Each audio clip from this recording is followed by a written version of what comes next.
Support for this show, Politics Done Right, comes from politicsdoneright.com, publishers of How to Make America Utopia, Take Away the Economy from Those Who Rigged It, As I See It, Class Warfare, The Only Resort to Right-Wing Doom, It's Worth It, How to Talk to Your Right-Wing Relatives, Friends, and Neighbors, and other books written by Egberto Willies.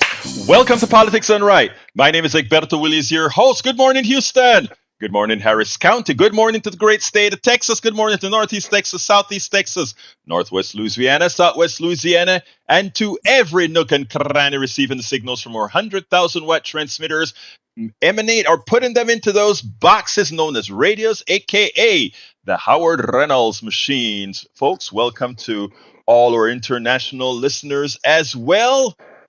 Getting our signals via the magic of the internet, formerly known as ARPANET. First designed, created by we the people, and then hijacked by we, the plutocracy, the oligarchy, the corporatocracy. But folks, it is our mission to take all back that belongs to we, the people. Without further ado, let's go to our geniuses, Los Genios, in the studio with El Señor Howard Reynolds and Jacques Van Beba. Well, I finally got top billing. You know, everybody's been top billing Jack, which, you know, that's Jack is, you know, he's a very valuable person here. Well, that's why I get top billing. Well, that's right, and I don't mind that at all. But you're the one with the big shoulders. Yeah, big heads, more like it. That is funny, man. That is funny. How you guys doing this morning? Obviously, we're doing pretty good. Really, there's something in the water this morning. I'm not sure what it is. Jack, you got a whole dang-gum page of wisdom, so let's go ahead and get to that. All right. Yes, America. America needs to take a good, hard, long look at itself. We have a Supreme Court that's in the pockets of the wealthy. The military-industrial complex and the Pentagon are waging war overtly and covertly throughout the world. Our politicians are corrupted by corporate money. We've elected a madman to the presidency. Ask yourself, does America really want to be an empire that rules the world militarily and economically? Yes. That's the question. Well, the answer is yes, Jack. They do. Yes, I know they do. The common folks don't. And look at the trouble we're in. I know. Well, the average person doesn't want that. But this is what our politicians are doing, and they continue to vote these clowns in. Why? Well, I don't know. You know what, though? Yeah, let's not let's do this. Let's resolve ourselves for moving forward. I mean, we took there's one thing that my mother, I think it was, used to tell me, either my mother or father, and that is a 2-step forwards, 1 step backwards. The thing about it is not to take that other step back again. Well, we took a couple of steps forward and we took a step backward with Brother Trump. And it looked like Brother Trump is going to try to get us to take a few acres back, or a few lengths even further, with some of these nominees that he's putting in there. To which I say, folks, let's just keep our cool, keep our eyes on the ball, and understand that, it's still one person, one vote. It is still we the people.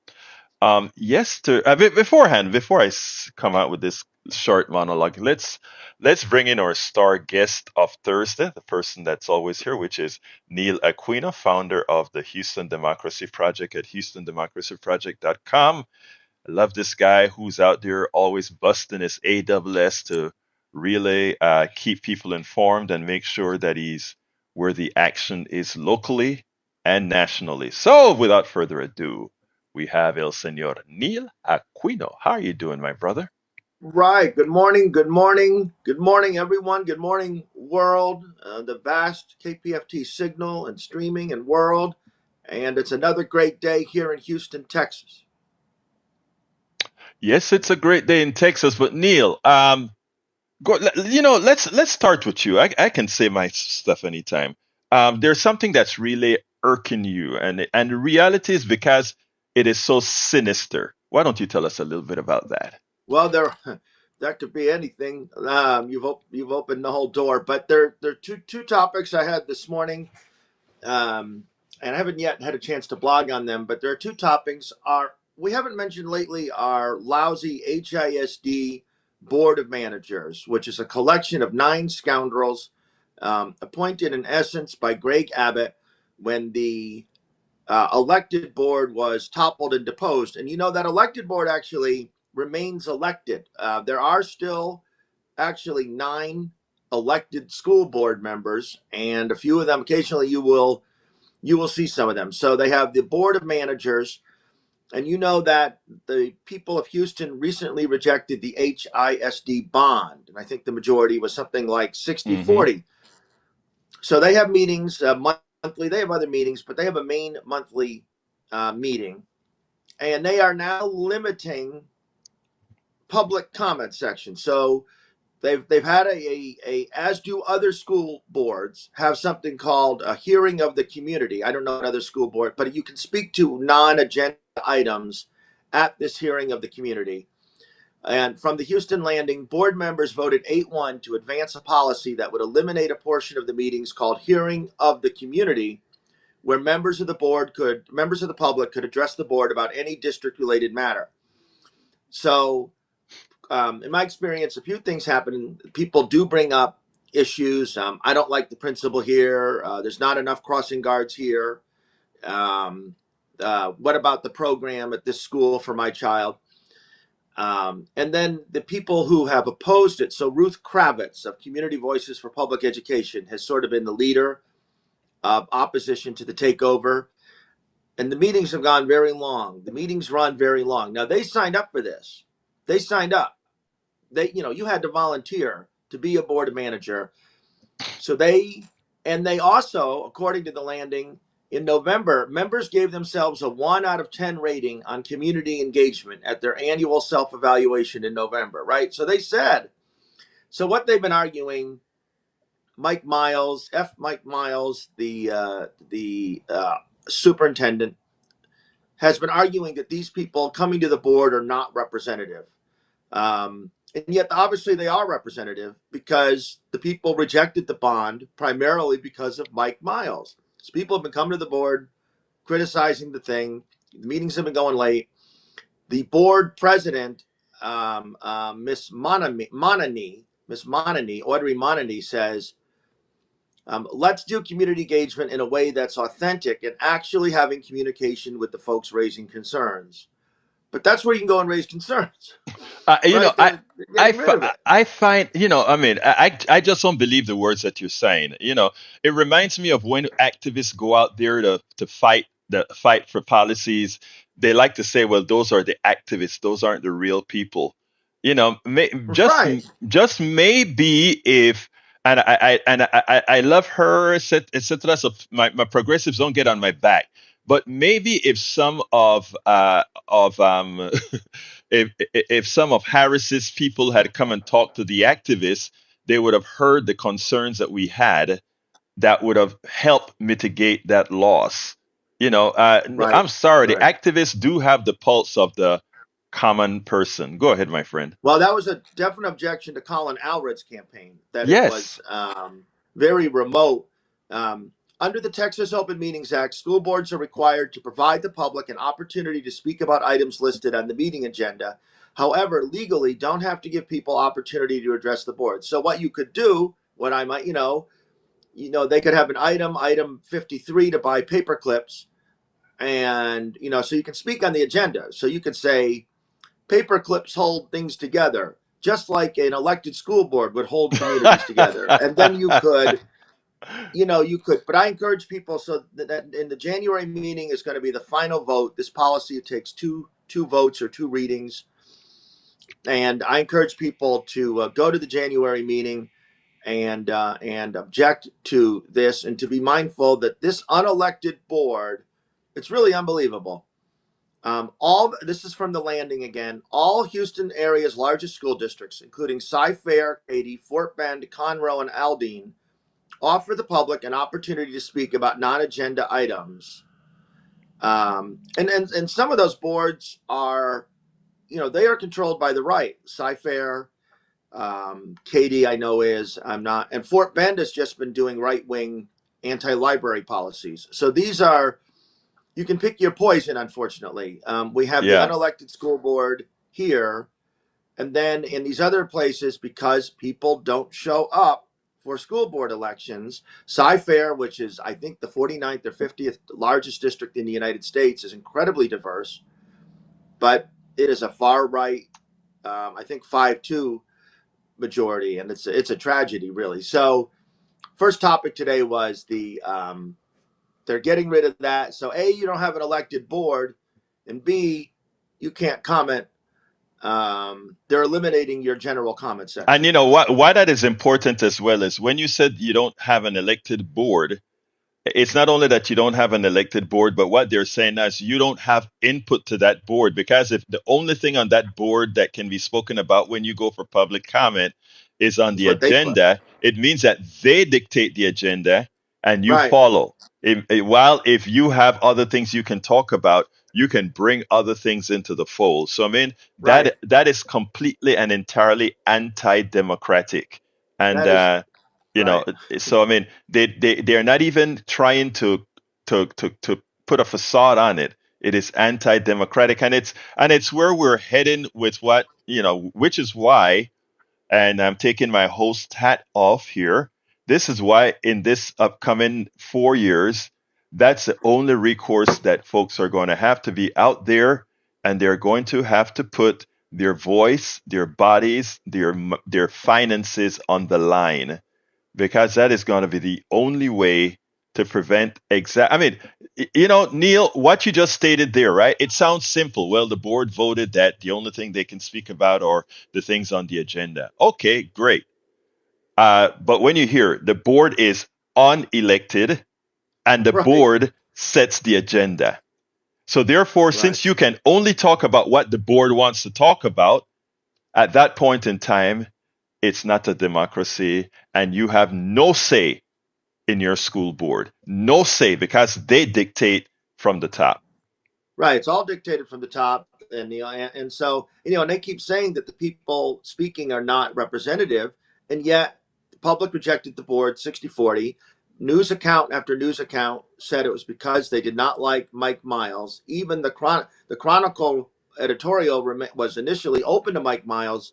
They came out against the bond specifically because of Mike Miles. So the people speaking are representative of the community, and the members of, just think, you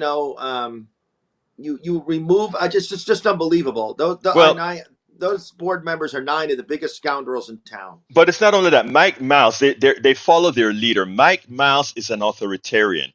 He's a failed Yeah, school. I mean, this is a guy that is not qualified for the job.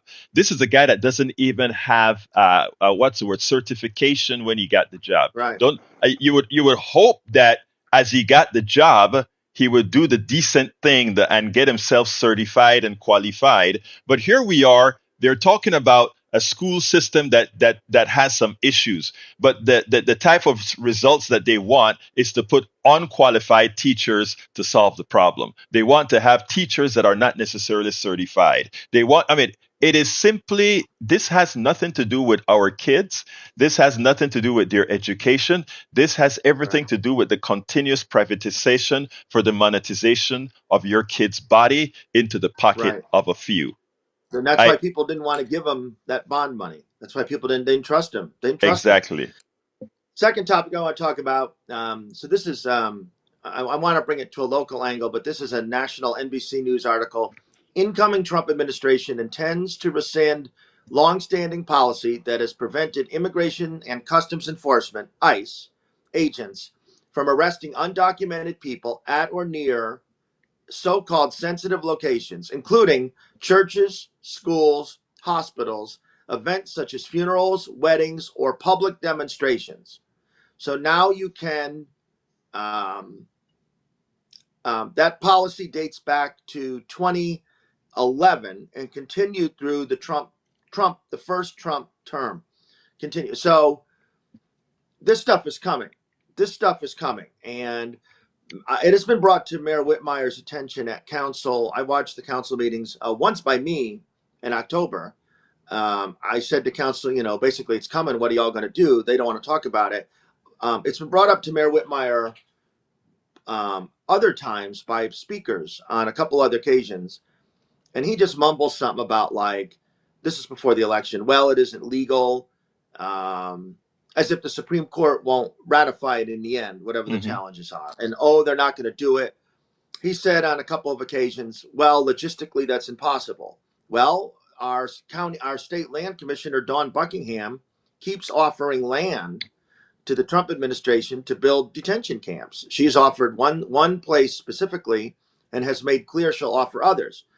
There was a story yesterday I read, I think in the New York Times, about the prospect of local jails being used. The immigration czar, we call everyone a czar now, that's gone on for years, is Holman. Tom Holman has been saying, like Mayor Brandon Johnson of Chicago has been saying he'll oppose it. And Holman's been saying, well, we'll arrest him. The mayors of Chicago, the mayor of Denver and Boston have said it as well. And they said, well, we'll prosecute them. So now, local leaders, I've been thinking about, my own opposition to this. And I oppose these things on humanitarian grounds. I oppose these things. These things are massive extensions of the police state. So now, every local law enforcement agent, a cop, a sheriff's deputy, your constable, is now a potential deportation agent. Let me interrupt you a second, because I Yeah. want Americans to understand something here, right? You just mentioned this is going to be like a police state. But let me just forewarn something, right? Why some of this stuff, if activists don't do their job, could actually succeed. Because these cops are going to leave the majority population alone. Welcome aboard, Jay from Los Angeles, California, and Paul Fleming from Powder Springs, Georgia. Let me tell you what's my problem with all of this, right? Because there are ways to do this that actually people support. The Nazis knew how to do this, right? In other words, they make a group of folks feel special, right? Those folks that are not discernible foreigners. And then the folks that have, brown skin. And by the way, don't be surprised if they leave African Americans alone on this round, right? Even though you have Haitians that you can't distinguish from anybody else. But, so leave that alone.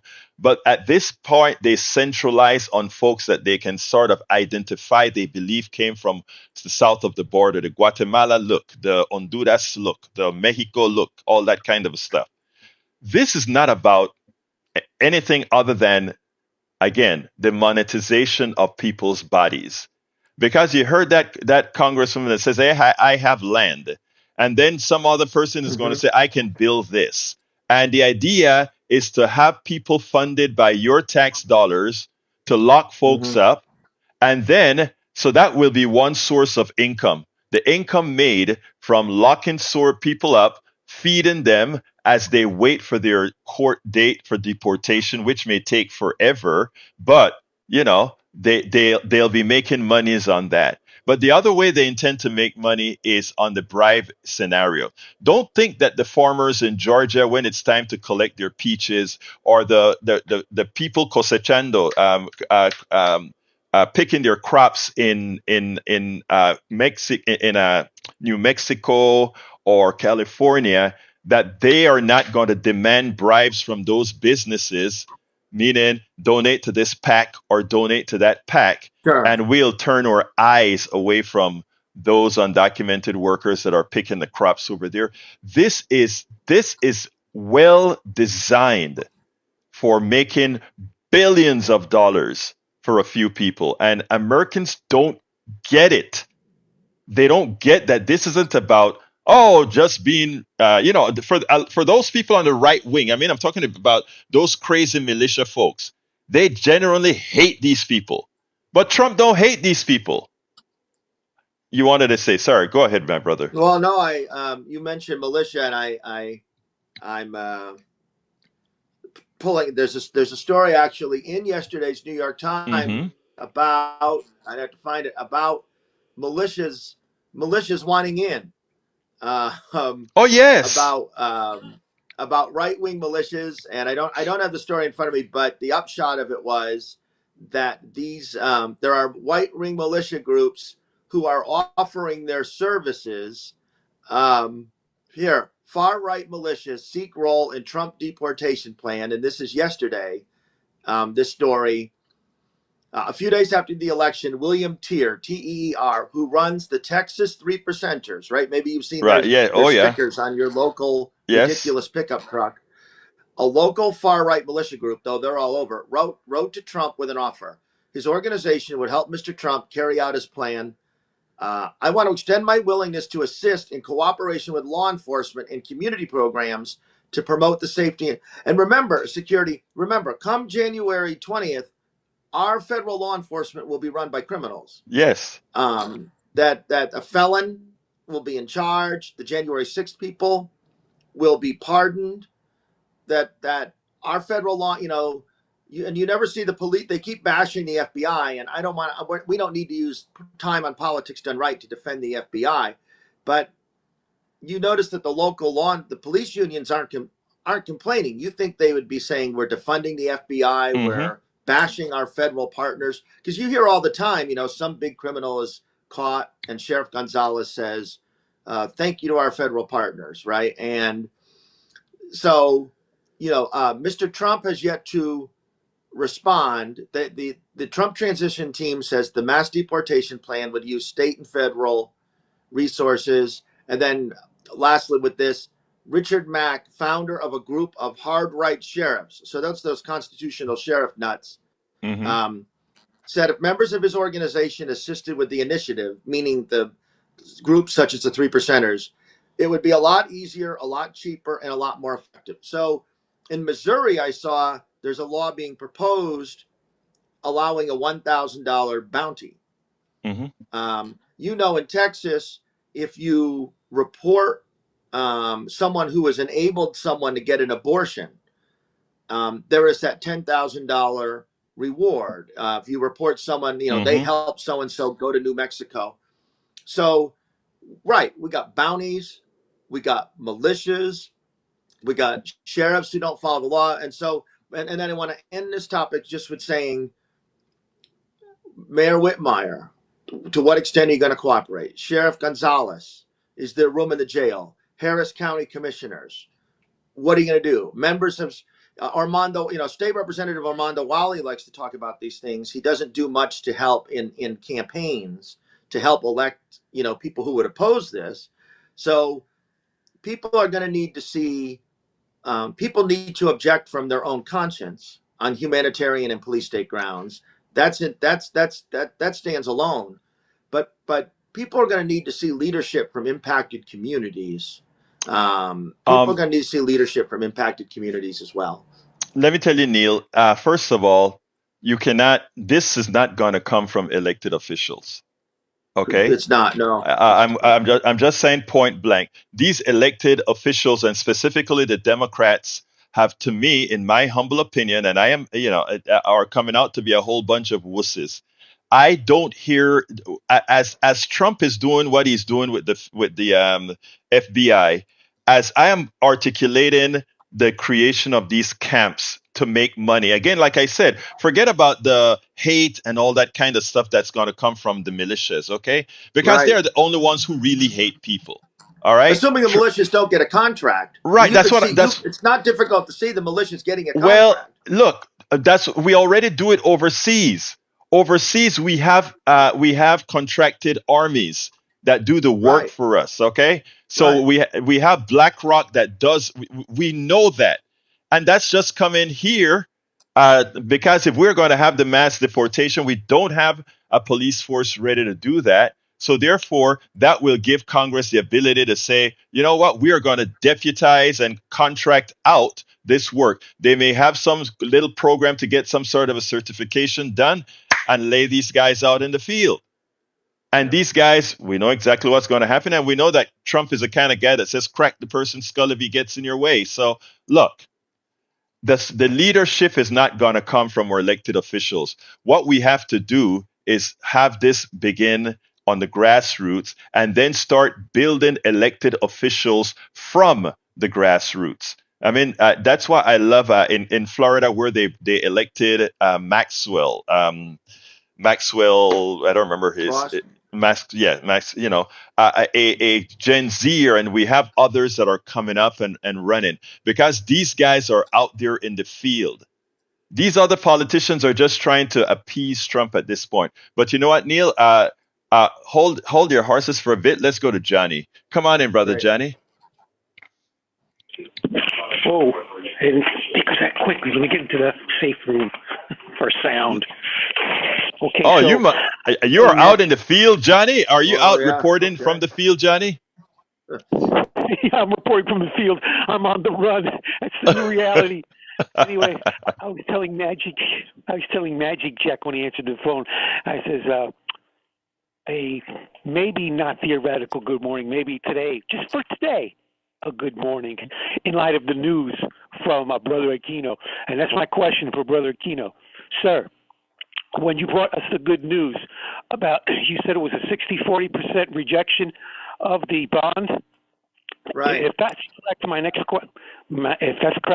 question is, do you know what the participation rate was? How the percentage of voters who showed up? Was it a healthy number?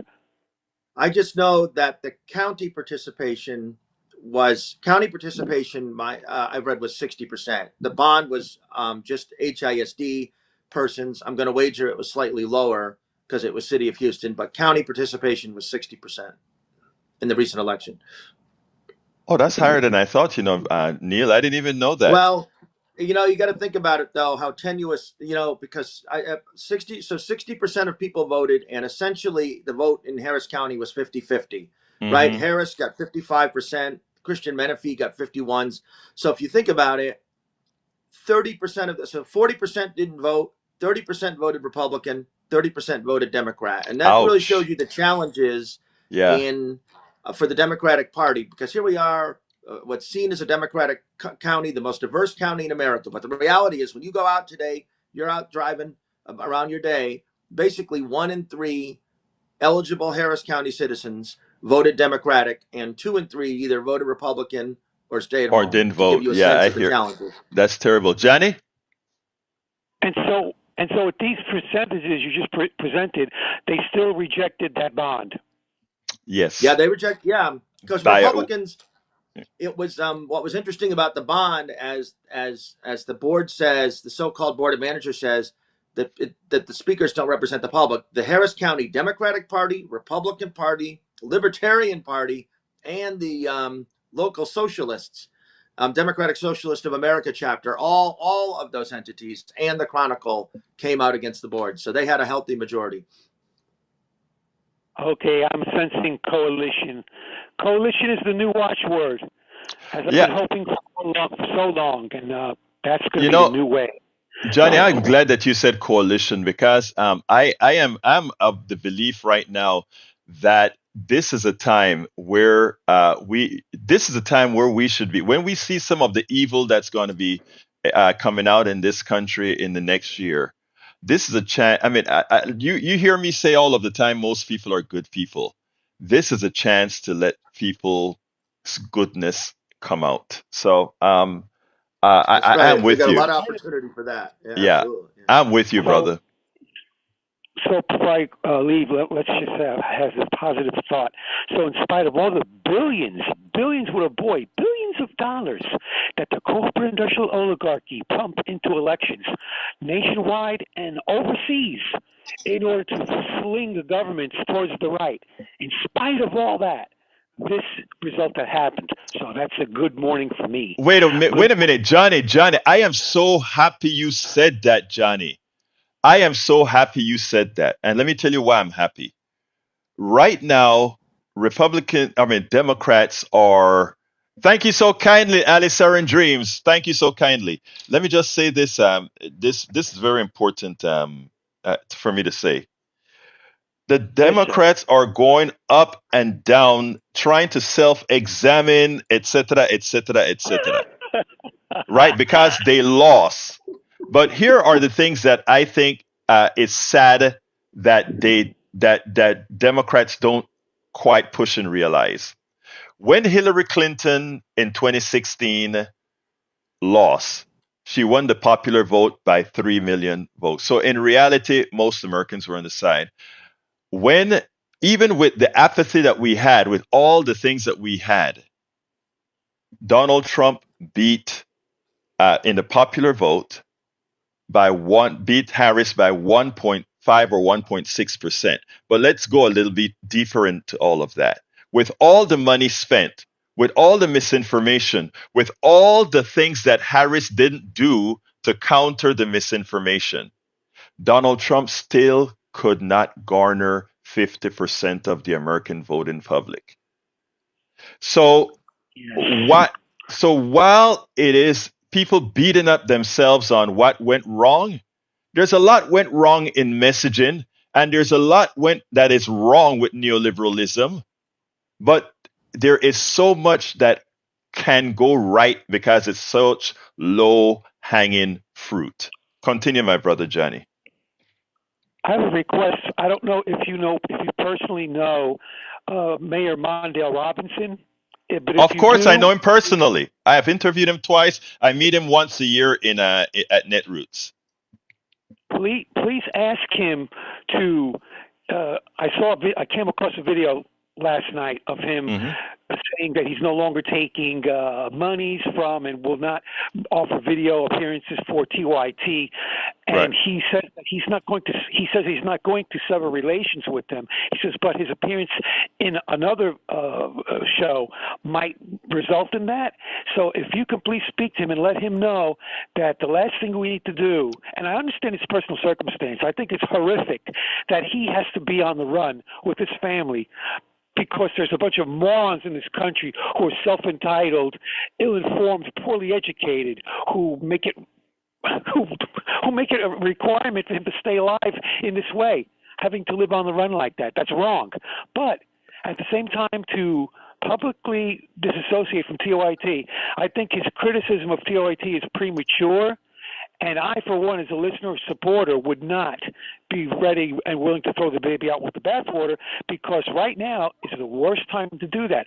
We have to circle the wagons and protect ourselves and not divide. Because if we divide amongst ourselves, that's what they want. They want You know to what? divide and conquer. I hadn't been following. I'm sorry, I hadn't been following his stuff with TYT. You know, he's a mayor of a small town in North Carolina, right? Right. And he caused a Yeah, whole I lot of understand. problems because he built a lot of homes for poor people and that sort of stuff. But I tell you what, now that you're telling me about this, I'm going to give him a call itself to see exactly what's going on out there, because I wasn't following that line. Yeah, I posted a long comment on that website for that show. I forget what the name of it is. They have Yeah. like several 100,000 followers. Oh yeah. And, 100,000 followers is nothing. It's not chump change. But Mhm. compared to TYT, it's tiny. And the last thing he should be doing is making a public statement like he did. Now he's done it. So if you could please communicate to him. I'll make talk him to him. understand I'll definitely. I want to hear what's going on from the source. So I'm going to give him a Yeah. call. Thank you, my brother. I will say that I don't think Anna Kasparian or Cenk are looking to become like another example of left-wing folks who turn right-wing. I don't think that's the case. She has recently said some annoying things to me in her criticism about the far left, but I think it could be strategy. So that's Yeah. what I'll say for right. Precisely. I need to go ahead and talk. I need to talk to him and see what's going on. So I'll do that, and I'll get back with you on that, Johnny. All right. Have a good morning, everybody, and stay Thank safe. you, brother. Before Really? I go though, I think Neil wanted to say something. Neil, you were talking something Oh, about no, Kasparian. no. I'm just, I'm not an expert on Anna and all that stuff. I'm a little wary though. You see the pattern. You see the path. I want to keep hope. You see the path to the right for some of these A lot folks, of but yeah. Well, let me yeah. do some investigation on that one. Let's go to brother Augie. Come on in, Augie. Yeah, good morning to all you geniuses there. Well, I'll just, I remembered in the 50s, when that Eisenhower and the Republicans shut down the Bracero program, and they deported a lot of these immigrants. But it wasn't Right. only immigrants they deported, it was Mexican Americans.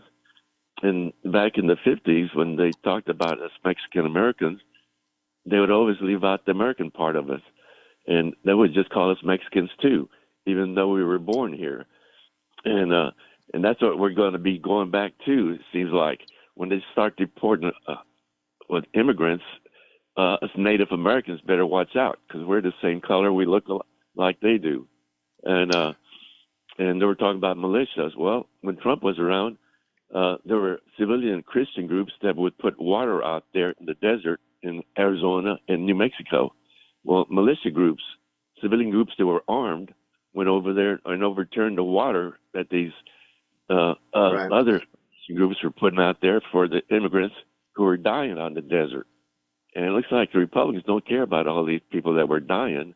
And they were just coming here running away from problems that America created back in the Central America and in Venezuela. I suggest people, Augie, there's a series that's streaming on Netflix right now called Turning Point, and they're covering sort of the Cold War.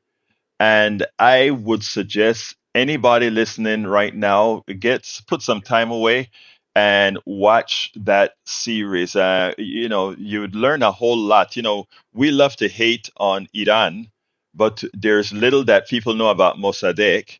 Okay, we like to hate on supposed dictators in Central America. There's little that is known as far as what our CIA had done to a whole lot of people that created that. We like to hate on the former dictator of Venezuela. ¿Cómo se llama? You know who I'm talking about.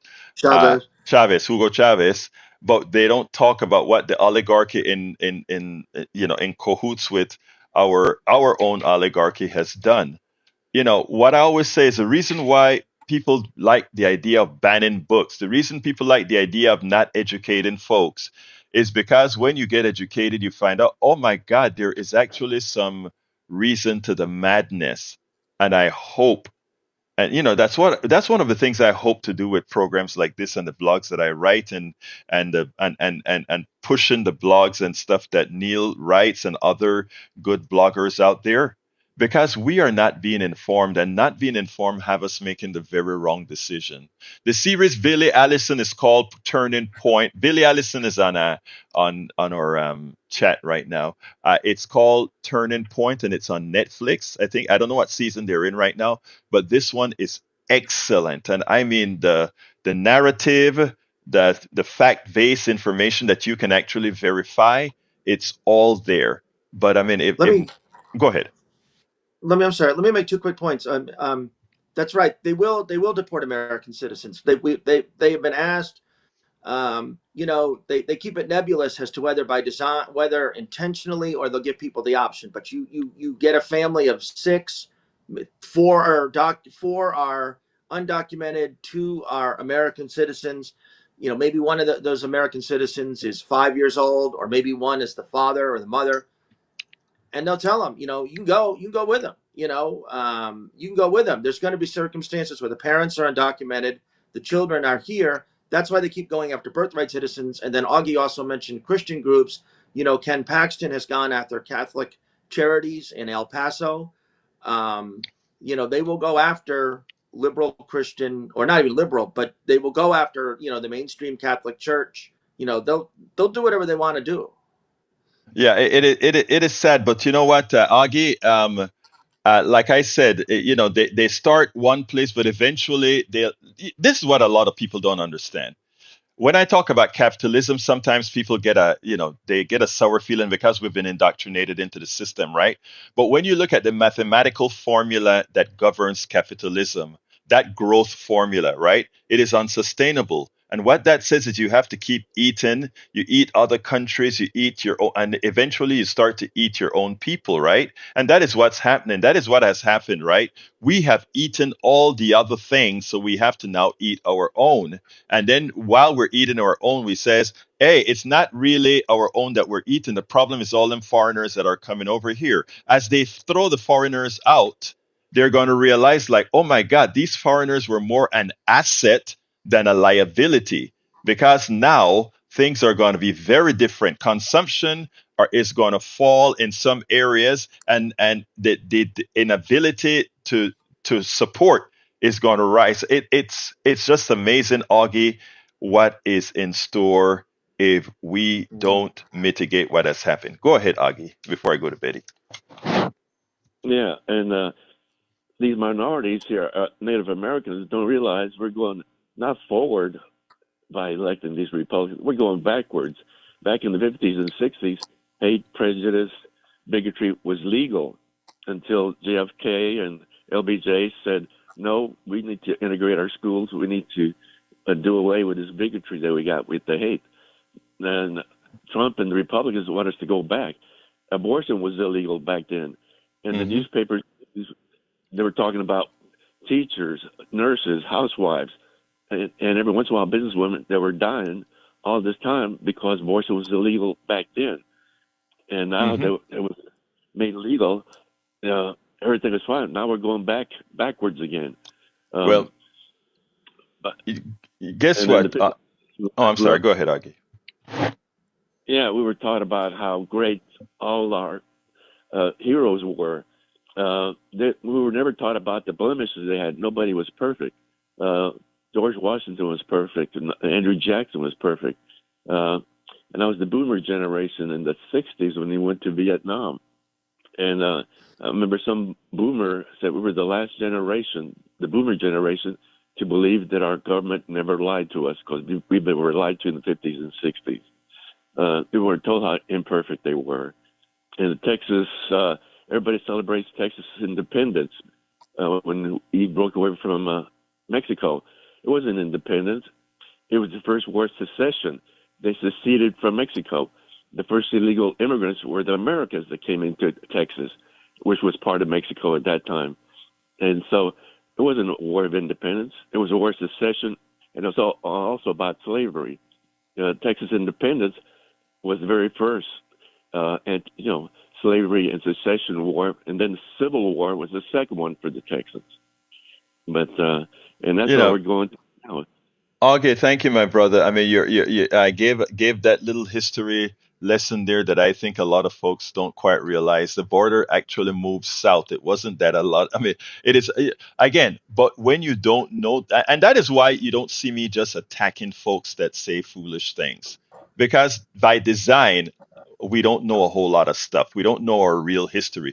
The 1619 project comes out, and people started to panic, and they panic because for once we're going to get a true American story. When Howard Zinn wrote his book, The Real History of the United States of America, oh, people got into a panic. He's a communist. No, he just happened to tell the truth. There's nothing wrong with the truth. No country is pure. It's not about attacking the country. I love America because of what we are becoming. Okay, it's that simple. I mean, and there are a lot of countries that are trying to get there, but we have to be honest about it. Thank you very much for your call, as usual, my brother Augie. And with Brian, when he calls and talks about illegal aliens, uh, we need to remind them nobody is born illegal. It's just Thank you. people make other people illegal. That's Thank you, my and brother. And not only that, he needs to atone himself for, I mean, how illegal is he, if you want to call about illegal? When did his forefathers come here? Did they sort of originate here? I don't think so. Thank you, Augie. You have a wonderful rest of your day. And let's go to our beautiful sister, Betty. Come on in, Betty. How you doing?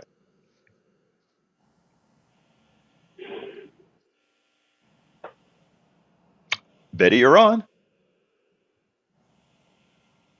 Betty. Hello. Yep. Oh, Yes, I'm you're on. There we go. sorry. I wake up. Yeah, I woke up this. Hi. I woke up this morning, and I'd rather take a hard beating to do anything. Yeah. Trump. Yeah. Let's Yes, start ma'am. with Trump. Trump got to buy America 4 years again his way. He lives a charmed life, and you would say luck, and that's what it is. It's not anything else. Uh, he will. It's not what will be, and it's not God. God has more sense. And on the 3%ers, our business had to have guns, and I will suit up with my 12 gauge and my Colt 380. I am a Texan. And to Harry, hope your brother gets out of the woods soon. Love Th- y'all. Thank you, Betty. Love you, girl. Anyway, we have to have our taste of Betty every morning. Betty's going to give You us a know, little. I had a friend. Go I ahead. had a friend briefly. A friend who told me her adult son got a gun. Um, they're on our side of the aisle, and people need to make those. People need to make the decisions for their own self protection. I'm not advocating or against it, but that does just we do. There is the Second Amendment. Whatever we think about it, it's not just for one side, and people need to figure out what works for their home. For those who want guns, power to you. I don't particularly like guns. Now, No, I don't either. if for some reason we reached a stage in our country where it looks like that is the answer, and I know the gun companies would love that, I would do what I have to do to protect myself and my family and my friends, right? But I am hoping that with good dialogue, with civil dialogue, that we can actually mitigate that. Because, like I said, most people are good. There are these external. I tell you what, I want to read something real. We don't have any calls on, so I want to read something real quick because it is about a conference that I went to and the results. And I'm going to start this way. It's a blog I did yesterday. It's on the newsletter as well. I was not sure what I was going to write about today. My morning show had some great discussions. A couple of years ago, I attended a retreat in upstate New York where activists, community organizers, community volunteers, and other good intended people of all ideologies met to discuss how to bring the country together. The people were frank, got along, and genuinely liked each other. That did not surprise me at all. Do you know why? Most people share more in common than not. While that is a cliche, it is absolutely the truth.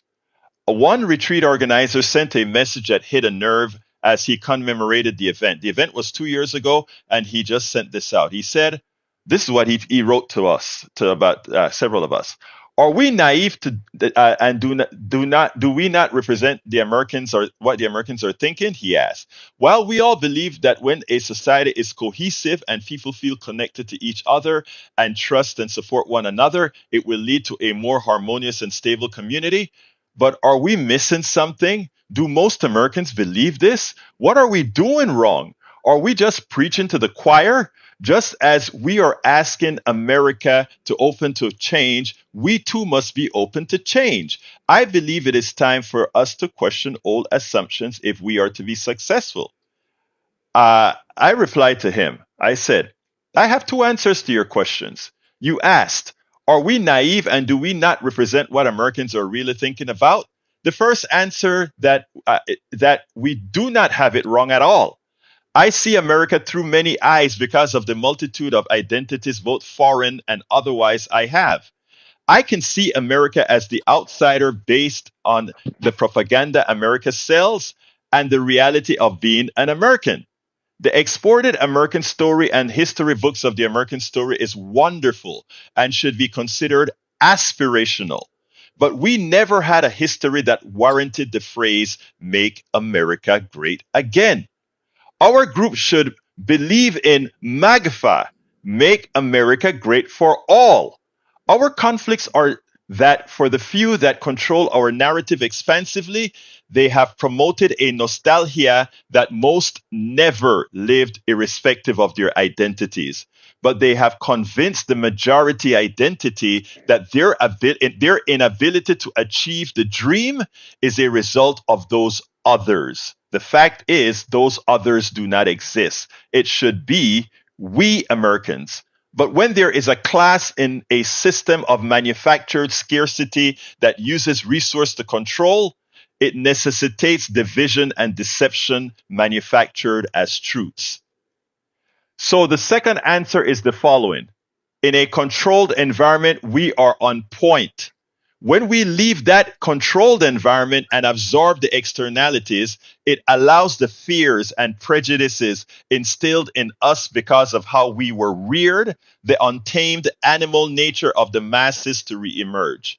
We must get real and get to the core.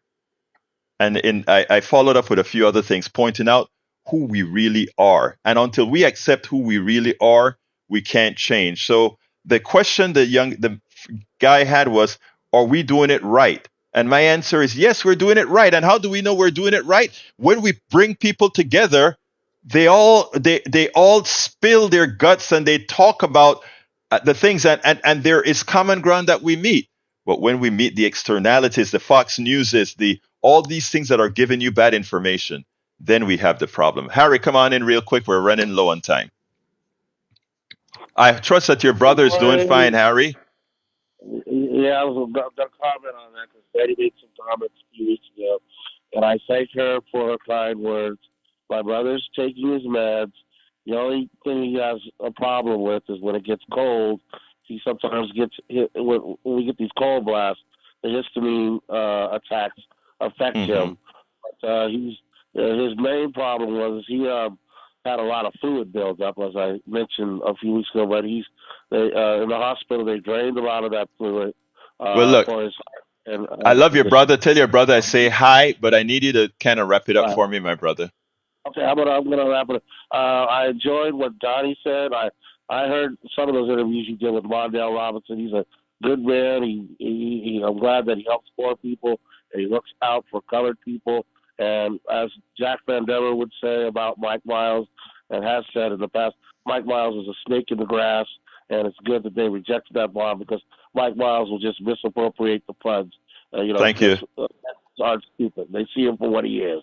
Thank you, Harry. Great to hear your voice. Thank you, brother. We'll talk another day. We'll talk. We got to talk another day because we're running out of time. Let's go to Brian. Come on in, Brian, real quick. Yeah, mental health is a problem in the United States, and a big problem could be repaired if you spent the money in the right direction, such as illegal aliens. A lot of homeless people. I don't know if you've been to the New York subway. People actually live on the subway. Homeless people live in that condition. And that can be changed if they spent the $4.5 billion on the homeless. Okay. I am for spending money on the homeless. I don't see why you need to bring in the illegal aliens, as you call them, at all. I mean, I think we can, we don't have to just do one. We can do both. We have the monies to do both. And that is what one of the things that I talk to you about, Brian, is listen to your heart. Listen to what you just said. You just showed a compassion, a humane compassion that a lot of folks that listen to you will not believe came out of you. We can do both. We're wealthy. We're a very wealthy country. It's just the way it's distributed. It's distributed incorrectly because it's distributed to those who didn't earn it. So I want to end this call on a positive note and just tell you thank you for those thoughts. All right? Yeah, sure. Yeah, bye. You have a wonderful day. All right. Let's. We are coming close to the end of the program, and what I would love for you to do, my dear friend, is go ahead and give us a closer on the topics that you think right now we need to be cognizant of. Right. So, I remain very interested in how we locally will respond to the deportations, our moral response. Will other communities show up and stick up for one another? We're beginning to see about the legislative session. They're selecting a new speaker. That's a lot of inside baseball, but our state representative, Gene Wu, and we'll talk about him in the weeks to come, is the new Democratic leader in the Texas House of Representatives. I have mixed feelings about Gene Wu, but the new Democratic leader is Gene Wu. I think it's an 86-64 or something like that, 84-66 Republican majority.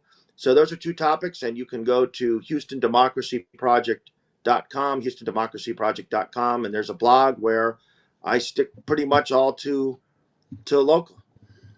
Yeah, I'm supposed to be interviewing Gene Wu in the next few days. Actually, I don't give know. You a call. I'm gonna give you a call. Excellent, excellent. Anyway, let's go to this. Well, it looks like we got a quick call. Let me see. I got 1 minute. If just throw that call out. Omar, come on in. Sir, just real quick. I know you're short on time, but I really enjoy what you're talking to. I stumbled on to your radio station as I'm driving into work. But I think you guys need to coordinate some conversations with Dr. Shiva if you don't know him. Please, Let me ask you to do me a favor. Since we're low on time, kpft at politicsdoneright.com, or just call it, and give us the information. We'll be more than happy to talk to whomever that's moving stuff forward. Okay? Yes, he's the one that's on this platform that you guys are talking about. Okay, great. Yeah, he would really he would benefit a lot of the information from this individual. Thank you so kindly, my brother. You have a great day, Omar. All right, give me a closer, studio. Well, when you talk about the detention centers that they're building, those are not detention centers. Those are concentration camps. Amen. That's what I've got to say. Jack, what you got? Jack waves us off and says no, so Egberto, take us home. Okay, Neil, take us home. Very good. HoustonDemocracyProject.com. HoustonDemocracyProject.com. It's another great day in Houston, Texas, and thank you everyone for making the show great. Look, I want to thank everybody in the chat. We have Vili, Allison, Irwin, Eric Hayes, Jay from California. We also have Paul Fleming. We have Smelly Something. I won't say what the Smelly Something is. Okay. That was so funny. Okay, anyway, folks, look, all the rest of the program is at politicsdoneright.com/newsletter. Politicsdoneright.com/newsletter. Love you all. My name is Egberto Willis. This is Politics Done Right, and you guys know how I end this baby. I am what? Out! Support for this show, Politics Done Right, comes from politicsdoneright.com, publishers of How to Make America Utopia, Take Away the Economy from Those Who Rigged It. As I See It, Class Warfare, The Only Resort to Right-Wing Doom. It's Worth It, How to Talk to Your Right-Wing Relatives, Friends, and Neighbors, and other books written by Egberto Willis.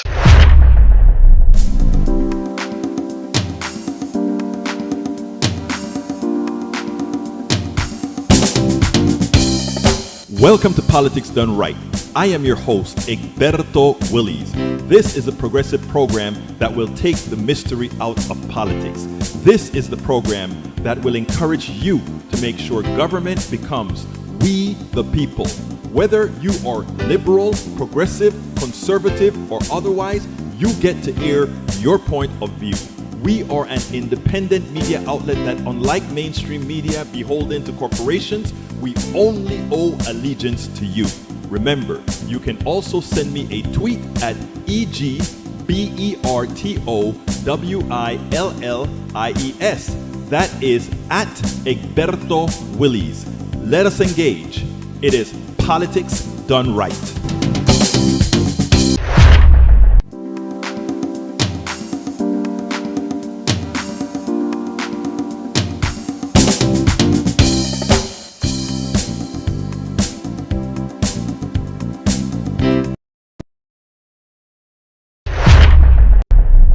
Well, folks, welcome to one more edition of Politics Done Right. I'm Egberto Willis, your host. Thank you so kindly for being a part of the show.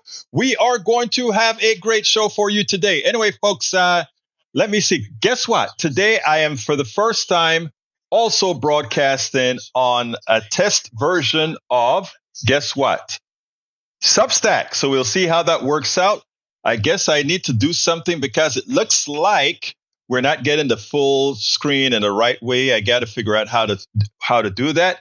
But we are here on Substack. Anyway, let's see. If I move this way, let me figure out which side do I move to get centered in Substack.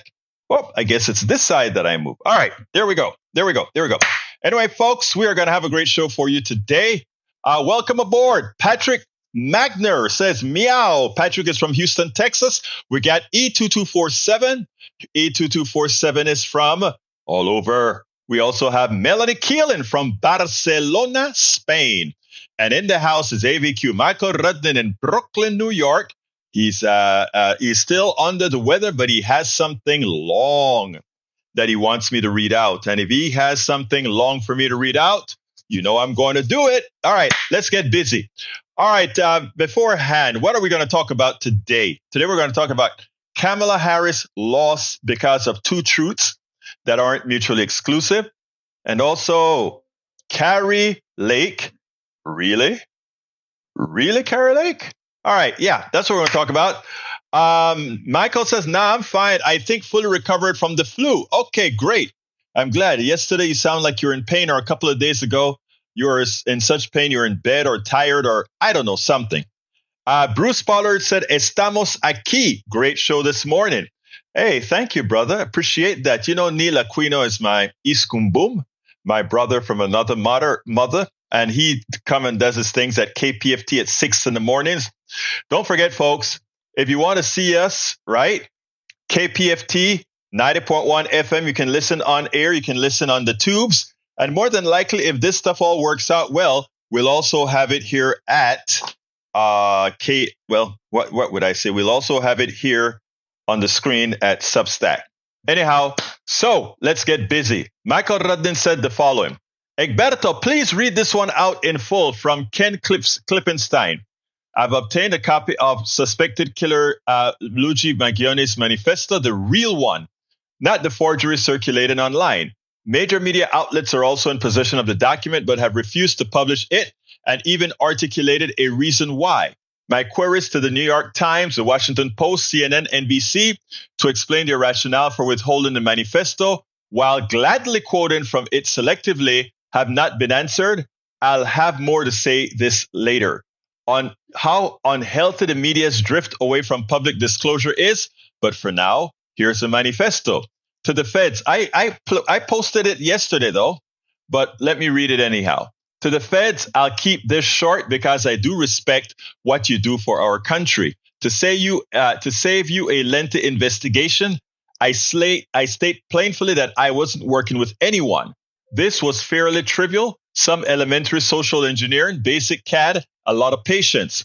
The spiral notebook, a present, has some straggling notes and to-do lists that illuminates the gist of it. My tech is pretty locked down because I work in engineering, so probably not much info there.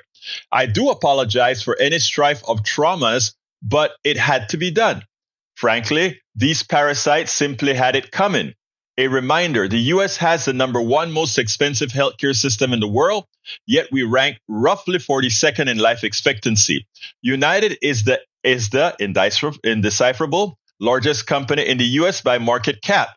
Behind only Apple, Google, Walmart, it has grown and grown, but has our life expectancy? No. The reality is these undecipherable have simply gotten too powerful, and they continue to abuse our country for immense profit because the American public has allowed them to get away with it.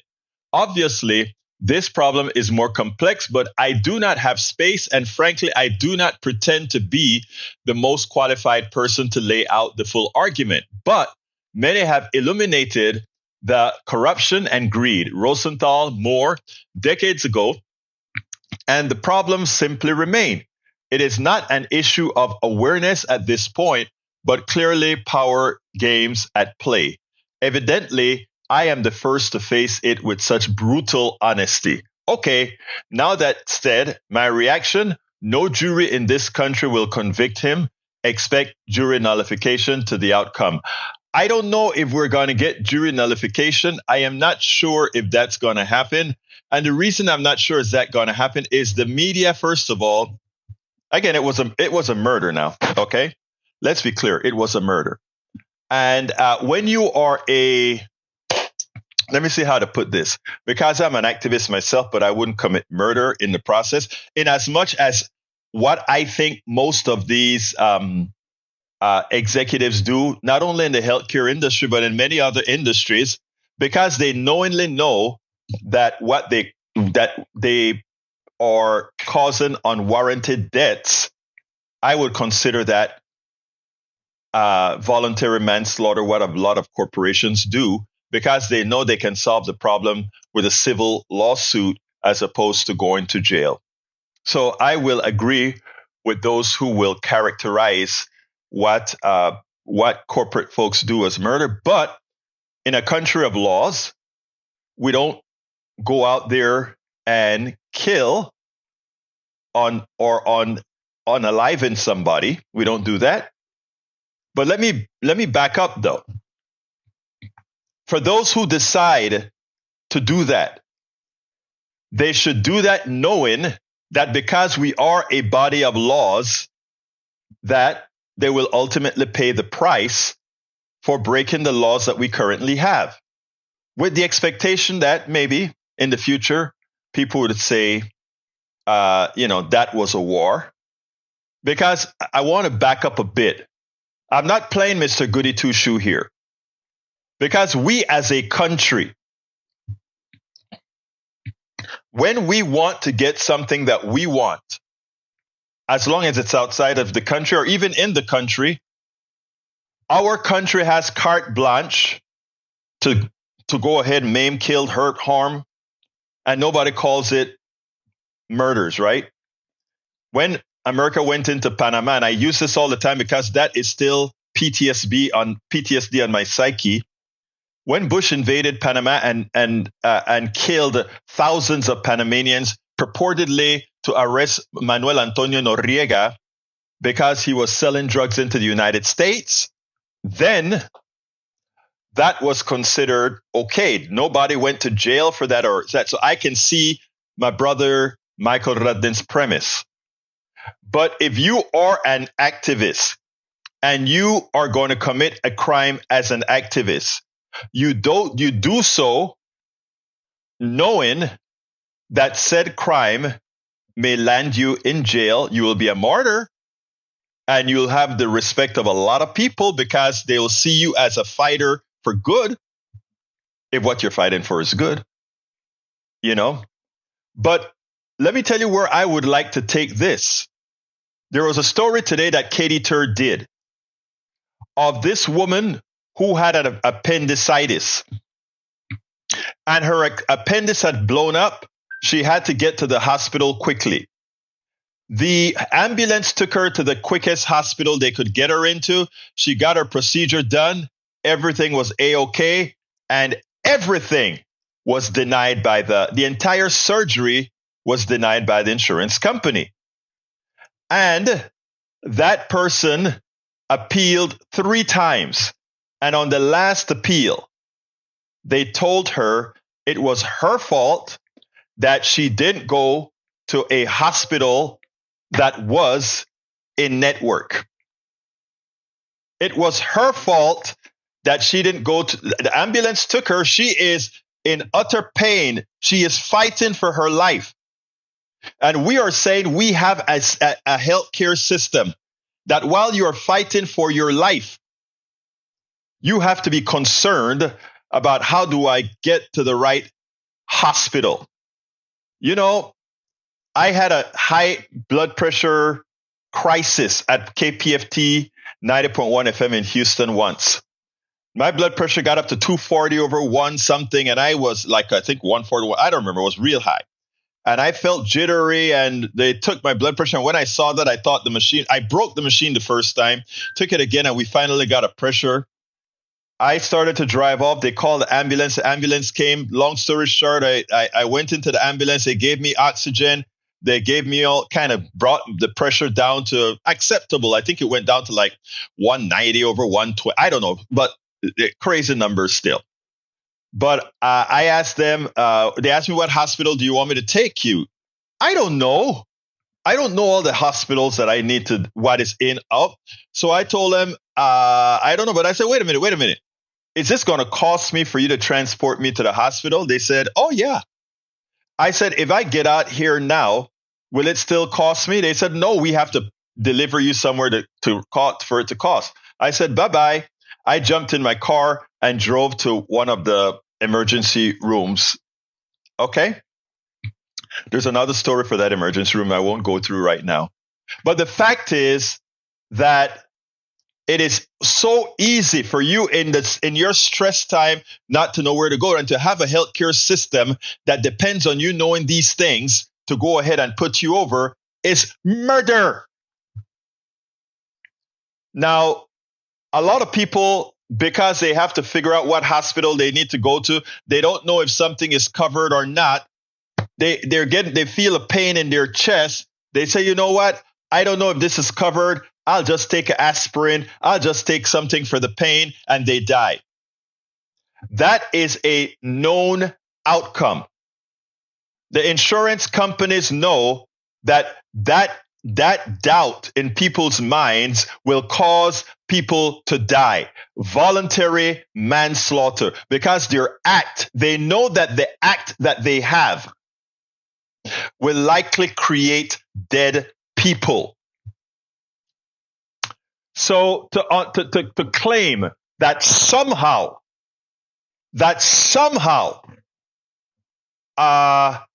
it is, these guys have a heart, or these corporate, Brian Thompson was going to an investment thing where they were going to brag about how much money they were making their shareholders and how much bonuses they were going to collect. Okay. And that is so obscene when you understand that every bonus they get, every money the shareholder gets is healthcare denied to somebody else. It's a death of somebody whose healthcare wasn't going to be paid. So a lot of folks are wondering, well, why are so many people not feeling it for this guy Thompson, and why are they making Luigi, what is his name? Luigi Gaviani or whatever his Giovanni or whatever his name is. Why are they making him a hero? Because the people are fed up. They know that they're dying. They know. I want to play something that I played yesterday again, because I think I don't know how many people got to see it. So let me go ahead and play this. But let me go ahead. And by the way, guys, I think I got all my configurations correct for the system, both to tie into Substack and tie into the telephones. I think I got it all covered now.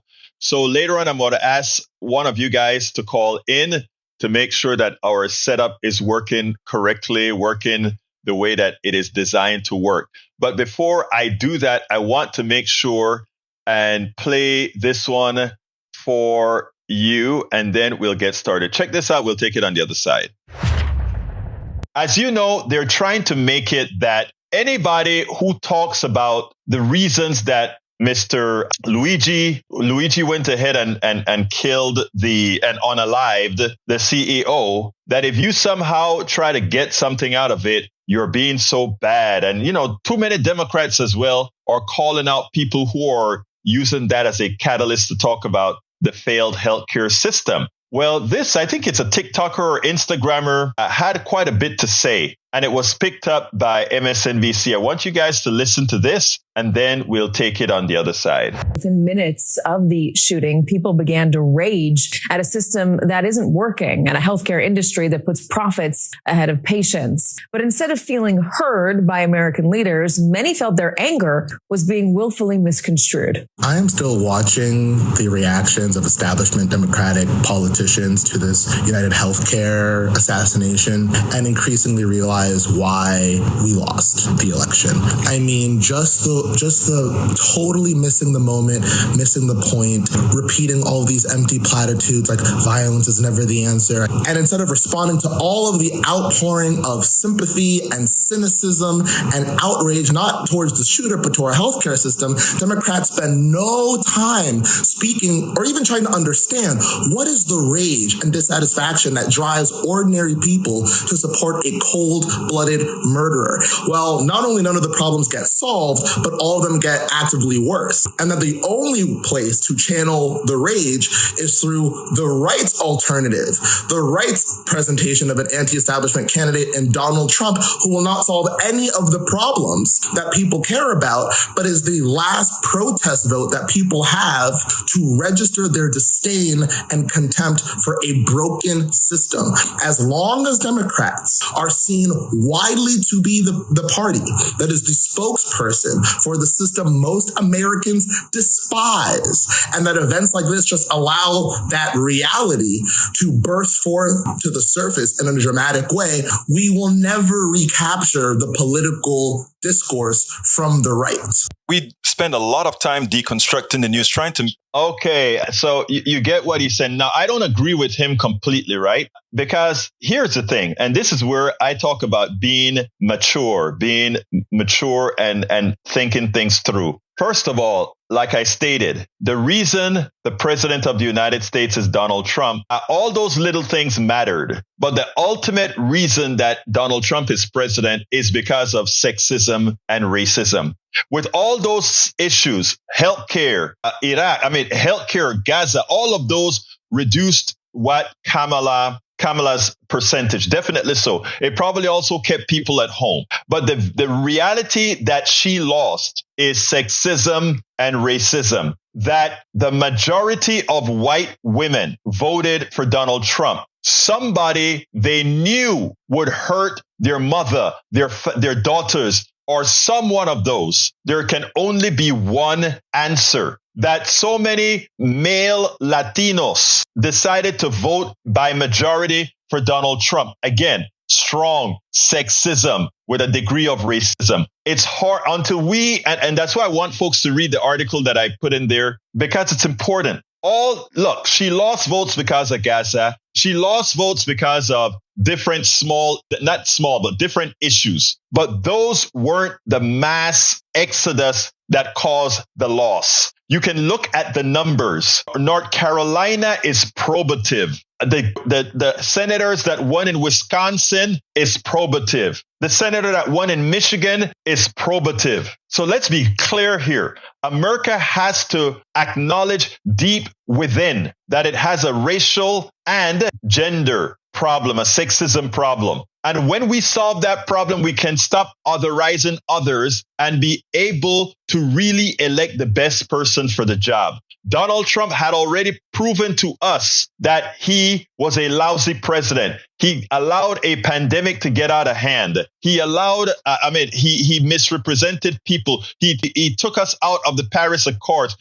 We can talk about how this guy was a clear and present danger, not only to the United States, but to the world. And as opposed to the American people saving the world, the American people put the entire world again in jeopardy. They put the Defense Department in the hands of Hegseth, a man who hates women. They put our DNI in the hands of a woman who we know is incompetent for that particular job. We know he attempted as Attorney General to put a sick rapist as Attorney General. That is who we elected. Well, not we. That's who right-wingers elected. And those of us that didn't vote, you did that election as well. But again, he didn't win because of what the brother just spoke. But what the brother just said is just as important. And that is Democrats got to get with the program that actually says we understand that killing is wrong, but we also understand that we need a new healthcare system altogether. Punto y final. Actually, that is right. Punto y final. Anyway, folks, let's see. Yes, Brudden, it's funny. Mark Zuckerberg gave Trump's inauguration fund $1 million. Buying access, maybe? Of course, that's what it is. I am going to have a special with a special person who used to work for, who was a contributor to a very progressive network, who quit on air because that progressive network as well is trying to cozy up to Donald Trump in the fashion of making the right wing seem plausible. Make the right wing see. I don't want to give away too much because I'm still trying to reach him. He's supposed to be calling me the next time he stopped. He's traveling right now. And I want to bring you guys that interview. But look, I see too much of this happening with the media all over. Normalization of this criminal, normalization of this convict. And that is something that we are not going to stop it for the corporatocracy, but we can stop it for the grassroots. We cannot allow these people to control the minds of the grassroots that somehow normalizes the evil that is Donald Trump and the whole cabal of nutcases that he's bringing in. And I said that. I don't say that holding my tongue. the nutcases that is coming into the White House. Anyway, let me go ahead and read from E2247. I always need to call out those numbers. Below are Gaza-only stats for the day 433 of the war. Day 433 of the war, at least 44,835 of 835 Gazans killed. That's 3,077 more than day 365. At least 106,356 wounded. That's 9,376 persons more than day 365, equal 191 casualties. That's real. That is real. All right, continuing. Let's see what else we got here. Michael says, I'm fine. I read that already. Lee Grant is in the house from Montgomery County. How are you doing, Lee? Welcome aboard. Thank you for being here. I can listen from my bed. Yeah, Bruce, because you can listen to it on Substack. You can pick up your Substack. And I think if this works out fine, I will also be broadcasting the 6 a.m. show on Substack as well. So, I mean, again, this is a new thing, and I probably have to get it adjusted so that we get a fuller picture. I don't think you need my big face up in your face all the while. I have to figure the technicals out of that in a little bit, but I'll do that the next time around. All right, let's see what else we got here. Para ver. I'm scrolling down, folks. Bear with me.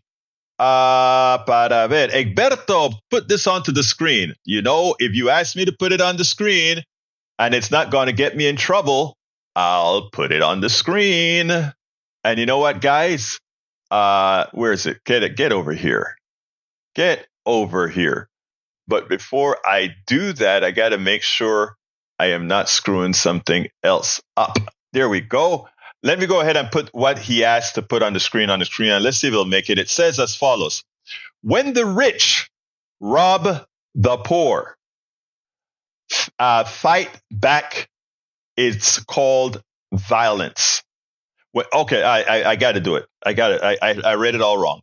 When the rich rob the poor, it's called business. When the poor fight back, it's called violence. That is so true. That is so true.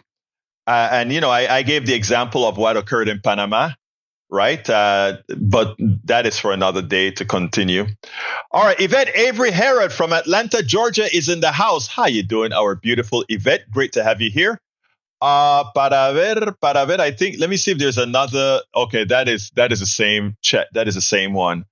What else we got? Mike Cisak says, BLM influencer calls for violence to change the status quo. Oh, wow. Oh my God! You know, we have 3%. We have the some kind of boys. All of these guys doing violence. You got one person from one group, and you guys try to nationalize that. We won't fall for it at Politics Done Right. We report the truth. All right. Let's see. Michael Radis says Italians in my neighborhood even joked about that earlier, that it sounded like an Italian name, though the joke was lost in translation. Okay.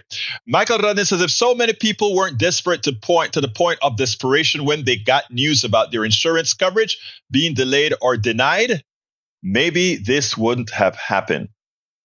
Again, this is where the dangers are. Michael Rudnett as well says, Egberto, one for the screen. Another one, Michael? All right, I'll put it on the screen. And folks that are on Substack, since we're only showing a little piece of the screen, I am going to try to figure out how to put the full screen on Substack the way our brother Tom Hartman does it. I'll figure that out. But like I said, today's the first test on Substack. For those of you who are not there yet, go to Substack and subscribe to my channel, egberto.substack.com, or you can get to it via politicsdoneright.com/newsletter. politicsdoneright.com/newsletter get you to my Substack, and then you can actually, if you get download the Substack app, you can actually do what again? If you download the Substack app, you can actually see what we're doing on this. Oh, that was Tom Hartman's live. Let me see if it'll let me show my live. So here we go. Para ver, andate, hombre, ¿qué es lo que te pasa? Vamos a ver ahora mismo. Okay. All right. But anyway, you get on Substack. You can see our live on Substack if you get the Substack application. So get a Substack application. Go ahead and subscribe to Egberto Off the Record. And we're likely going to be playing this twice a day, meaning we're likely going to have the program on at 6 a.m. Central and 3 p.m. Central on Substack if this works out good. And so far, it looks like it's working out very well. It is scrolling well. It is streaming well. There are no delays. Well, Substack has an automatic delay. It looks like about 5 to 10 seconds. I'm not sure how much it is yet. All right. Let me continue reading your stuff before I go into what we really want to talk about today. All right. Michael Radnes Egberto agreed. Our last election showed that ours is a deeply racist and sexist nation. The downside of that realization that we have to grasp and deeply reckon with is that Democrats can't run a woman or a minority on the presidential ticket again for over a decade. Gonna hear boos from the AOC 2028 crowd? I am not sure about that yet, Michael. And let me tell you why I'm not sure about that yet. Donald Trump, and let's just do the numbers, Michael. This is very, very important what I'm going to tell you.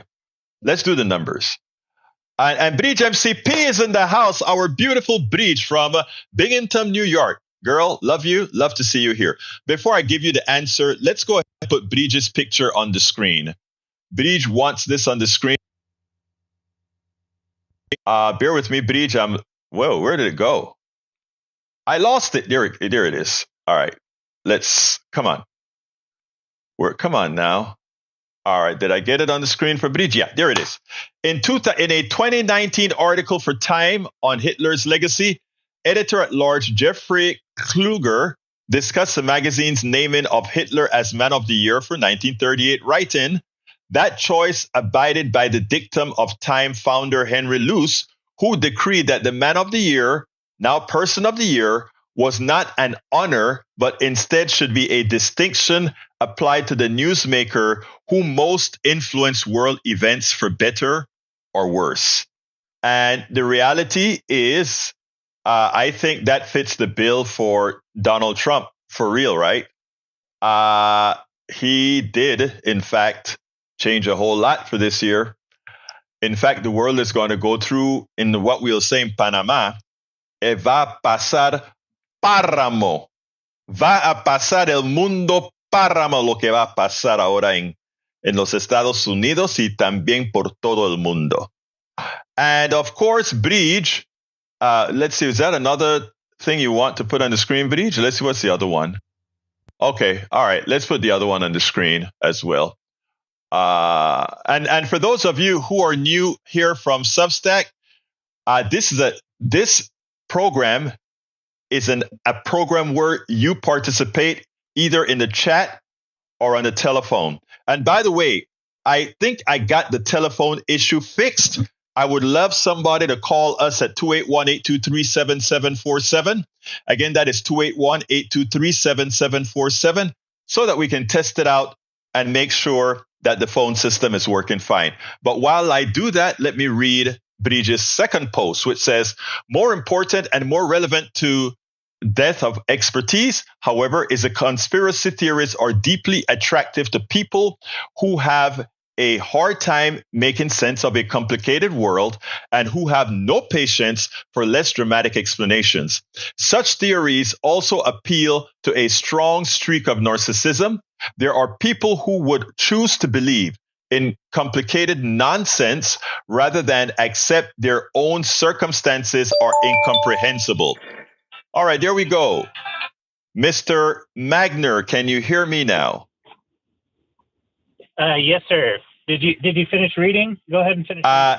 Yeah, let me finish reading that piece there. It said now, there are people who would choose to believe in complicated nonsense rather than accept that their own circumstances are incomprehensible, the result of issues beyond their intellectual capacity to understand, or even their own fault. And that is what's happening right now. People are the plutocracy understands that if we apply carnality, the old human carnality, that what we can do is have people react not on sensible stuff, but on crap when it's tied into sexism, racism, and all the other isms. But anyway, let me hear you, brother Magna. Well, I was going to talk a little bit about the shooter. I shot you a one-liner on the chat. We kind of it reinforces what you had on the screen. Mm-hmm. Tell me about it. In a hierarchy, violence only moves one direction. Ah, right. When violence moves down the hierarchy, it's called order or justice. When it moves up the hierarchy, it's called terrorism or crime. Oh, I thought I read that. I think I read that. Yeah. Oh, I didn't hear it. Okay. I'm still at kind of the ethical decision that what the shooter did was stand his own ground, like what I told you the other day. Go ahead, finish your point because I want to answer that. No, go ahead. Well, let me just say, I have that conflict as well, right? Because, these executives implicitly kill a lot of people, right? But we don't have a society where if a mass unaliver gets rid of 30 people, our laws don't allow the mother or the father of some of those people unalived to go do the same. We have a system of laws that then supposedly put that person away for doing X, Y, and Z, right? So, I don't have an ethical problem. I wouldn't do it. Personally, I wouldn't do it. Now, when somebody else does it for whatever reason, if I were on that jury, that would be where I start to have an issue. I may at that point start wondering, is this the appropriate time to do jury nullification or not, which is a thing. But as far as me telling society as a radio host, it's the wrong thing to do. Go ahead, my brother. Okay. Well, that's just it. We have a justice system that does not take into account that people further down the hierarchy being injured should be given justice, and we're not. Mm-hmm. Now, right. That CEO was involved with a fraud. He was selling a product that malfunctioned, that did not do what it was sold to do. People put in money into a product to pull up and within the intention of having medical care once the time happens, and they're denied that. That's fraud. Mm-hmm. Not only is that fraud, it causes injury. Not only that, there's more than one person involved, and that makes it a conspiracy. Well, very true. Now, let me ask you this: if you think if I was outside a school and I started witnessing a shooting and I was armed, but I wasn't the one that was in jeopardy, and I killed that person that was in that school, do you think that I would go to jail?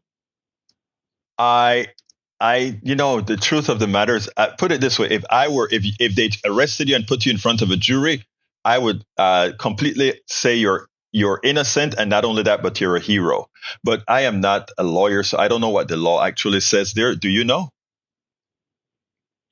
I would hope that I would get off, right? Because I was stopping a suffering. I was stopping violence. Mm-hmm. I mean, I would hope so too, right? Yeah, working on behalf of other people for self-defense. I don't see what this guy was doing much different at all. We've been conditioned to accept the violence from higher up on the hierarchy, and this guy didn't. This guy was willing to put himself out there to bring justice to everybody else. Let me ask you, Patrick, would you do it? Yeah. Would you do that? Because again, you and I both agree that what the insurance companies are doing are they should be charged with voluntary manslaughter. I think it should be at least voluntary manslaughter. I think both of us believe at least that. Now, would you go ahead and do that, you as a person? I've been a pacifist for more than 20 years, and after October 7th, 2023, I've been rethinking that, and I've put a tremendous amount of thought into it. And right. This isn't. Go ahead. No, I read you. Let me tell you. I mean, this it's an ethical dilemma, because here's the next thing, right? Suppose this act by this young man actually, because right now, if you look at MSNBC, only one reporter right now, Katie Tur, has been really hitting it hard and putting on all these people that were harmed by insurance companies. She's putting it on. I'm like, I can't believe they allow her to do that, but she's putting it on. Suppose it actually changes something, and then so what his act did was successful. What would be, what that would say that act did save people's lives, and then it falls into the first thing that you said, right? Yes. Wow. Yeah, I read you. It's a difficult. Yeah. I believe that we're having a difficult time seeing this person as somebody that did good, because we've been conditioned that way. And I'm very careful in saying that, because I mean it disturbs me to say that, but I tell you all the time that this society is broken. I think this is another area where the society is so broken, we will demonize somebody that was justified to continue to continue the lifestyles of these super rich people. Now, it's already made change, because one insurance company was changing the policy to where they were going to limit the amount of anesthesia somebody was going to have, which means if a operation went wrong and you had to have more anesthesia than the typical surgery, that typical surgery would take, you would end up with a gigantic bill when you wake up. That is what Anthem tried to do. Yeah, well, they made that change the day after this guy got killed. Exactly. So exactly. He has pushed some change, and if you've heard the term "eat the rich," yes. What this is exactly what eating the rich would look like to me. Right. Well, the thing about it is, it is the rich is so savagery, harming people right now, that you wonder what, again, these are difficult questions right this minute. They're very difficult questions right now. So, I mean, the question is, again, what do you do? But I read you. Anything else on the subject, my dear brother, before I move on to some of what I wanted to talk about today? No, but I think that we should all think about this as not being so black and white. Amen. First of all, I hope in all the writings that I've done so far that you've read, that you notice that's exactly the take that I've been taking. Yes. Yeah. Great. I'm trying to support you on it, and I want other people to hear it. Thank you, my brother. Appreciate you. And you keep calling in. And guess what, guys? I think I got the connectivity problem solved. So anybody else want to call in as well. Because you know what? I think we've got it fixed. I think we have got it fixed. Anyway, anybody else want to call in and give us a shout? Just feel free to do so. Let me see what else I got here. Let me finish reading. Tom C says, what is that? Okay. All right. Tom C says, Time Mag names Trump Person of the Year. in 2016 and 2024, Time also named Adolf Hitler in 1938, Joseph Stalin in 1939 and 1942, and Putin in 2007. Being Time's Person of the Year is not necessarily an honor. But you know, Donald Trump would never see it that way. Donald Trump would be telling everybody, I was Man of the Year. I was Man of the Year. You know, he'll say that over and over again. All right, let's see what else we got here. That is what I posted. Did you see it? ¿Qué pasó? ¿Qué pasó? ¿Dónde está? All right, continuing. Patrick Magner says, violence is expected when it moves down the hair. Oh, yeah, that's the same thing that Sister Breach had to say. Let's see what else we got here. We have our heads in the... Hey, Breach, guess what, Breach? One of our good friends, our MAGA good friend, Mr. Cesek, think we have our heads in the sand. Can you believe that? He thinks we have our heads in the sand. But remember, Breach, calm. We love everybody in our chat. We love everybody that listens because we know that ultimately, even if they don't get it, those who see the absurdity of much of what they say, we love you. They will continue to help us spread the word. Anyway, folks, let's see what else we got here. Making false claim. False claims doesn't justify murder. We have the judicial courts to settle injury or criminal act. Yeah, but what happens when somebody gets killed? And how do we stop people from killing other people, right? Please tell me, how do we do it? We just, you know, what the United States does is they just go blow something up, right? You can talk about judicial system, but I'm from Panama. And the United States killed 10,000 Panamanians to get Manuel Antonio Noriega because he was facilitating drugs into the United States. He was a capitalist, giving the United States what they wanted, which was drugs. Same thing Mexican president told to Trump. Hey, guy, you can throw tariffs on. We'll throw the tariffs right back on you.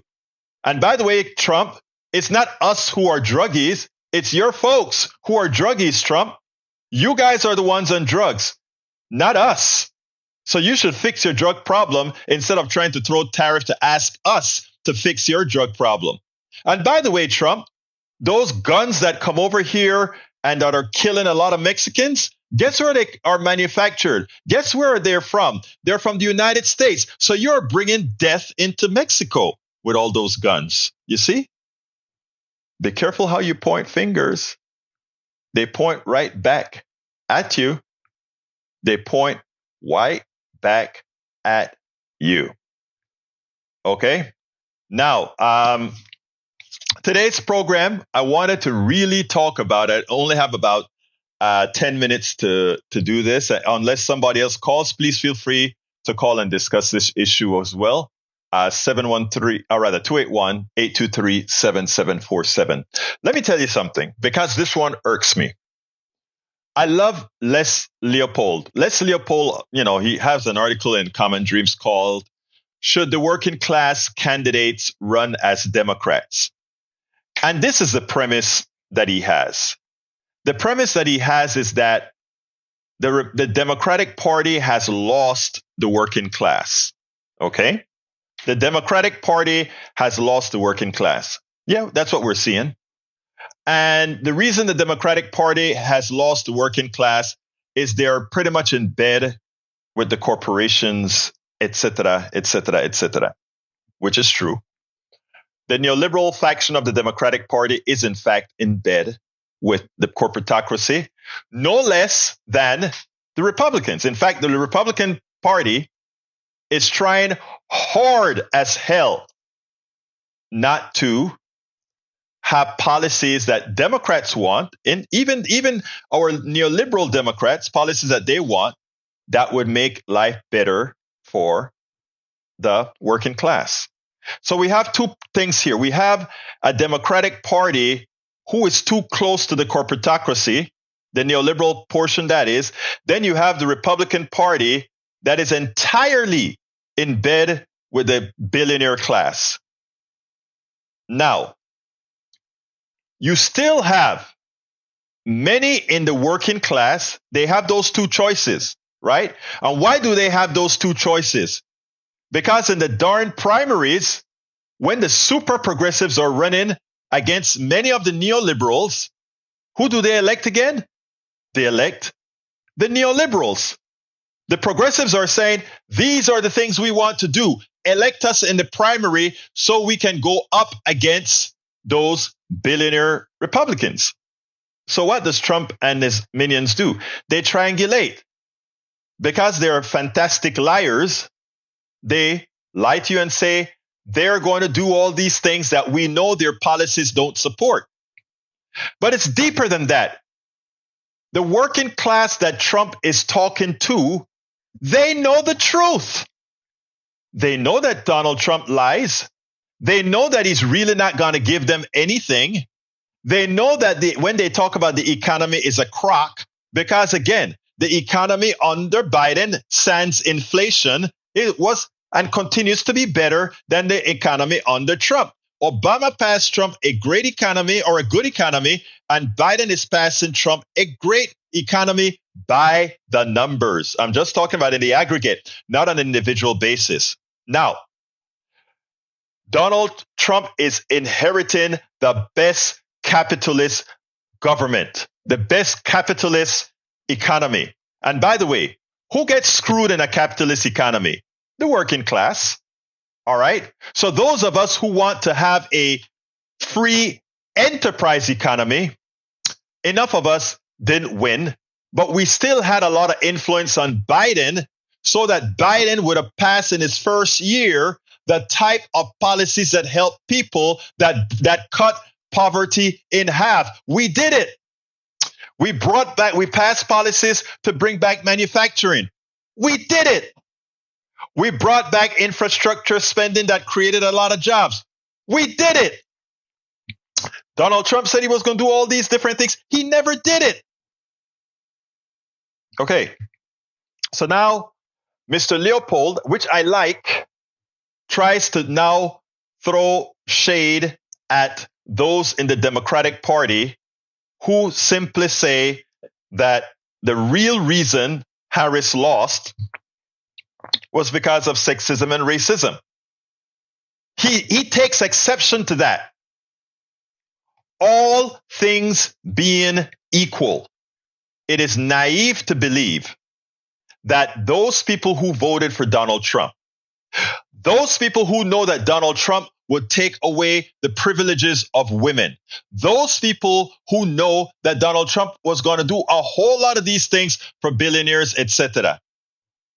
They knew also that he was likely to cut a lot of their programs, that they would still vote for him.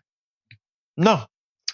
The only thing that Donald Trump needed to do to convince a lot of people to vote for him was to play the card that this woman, are you going to really have this woman with a pigment?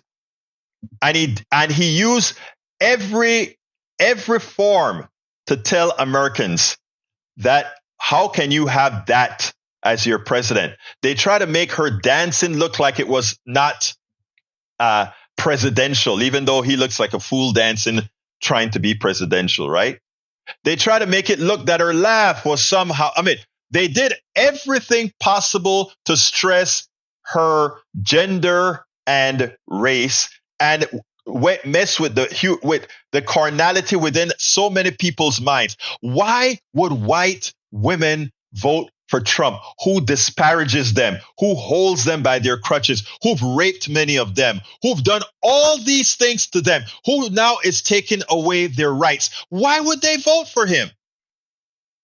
The only logical answer is they yet have not outgrown the prejudice. And it's more than one kind of prejudice. It is gender, it is race, and it's that patriarchy. And that occurs in every person, right? There are so many people that just don't envision what a professional looks like, what a president looks like. when I worked in engineering at companies, I give you a quick story. This one hurt to the core. Our company had a product called SolarFlow Plus, and they thought they were going to have to redesign this entire product because they needed more memory to store data for 30 days because it was going to be out in the desert and if the transmission signal went down, that computer would be in the middle of the desert and would lose the data. So my boss brought this whole thing to me, the code, everything, the technical specs of this computer. I looked at the technical specs and everything, and I said, oh my God, sir, I can fix this problem. You don't have to redesign the computer because that would have to go through something called intrinsically safe policies through the government for regulations, etc. We could simply change the software, and I can create a fix between these two computers. I could use a computer not designed to do something and make it do it. And they went to the person who created the product, and he said, no, that can't be done. I finally talked to the person who created the whole company that created the product and said, this is how we would do it. And he said, oh my God, that's ingenious. We can do it. So the project that was supposed to take a year was completed in 2 weeks. It went through testing in about a month, and they went ahead and called the company. The company was in shock. This was supposed to take a year and all this investment. How comes it's so? So it's time to go ahead and give them what was done. My boss comes into my office and he says, Egberto, your time is too valuable. By the way, I just got through with that project. I have nothing doing at this point in time. He says, your time is too valuable. And he brings in John, not John, I think it was Tim. He brought him in and he said, tell him everything that you did, because he's going to go into the conference room and discuss this with the executives from the company. And the executives from the company only saw him. And every time they ask a question that was outside the bounds, what happens if this? What happens if that? What happens if we have a storm? What happens if we have all these things? The VP would have to run to my office. Egberto, what would happen if you do this? After about the 5th or 6th time, he got tired. He said, just come on. And he took me to the room. And all the eyes of all these damn engineers. I have that. By the way, I spoke about that in my book, Tribulations of an African Latino Man, right? And by the way, you can those people who are paid subscribers of my channel, read all 5 of my books free of charge, and any subsequent book that I have. So hey guys, subscribe, and not only subscribe, be a paid subscriber, and guess what? You read all of my books, and I got a lot of other stuff, other perks that are coming. And the experience was that they weren't used to seeing. This was back in the 80s. They weren't used to seeing the guy who saved the company hundreds of thousands of dollars. It was just me. They couldn't see it. And it hurt me to the core because I understood nobody had to say anything. I understood exactly why I was not the one that gave that presentation. And it hurt to the core.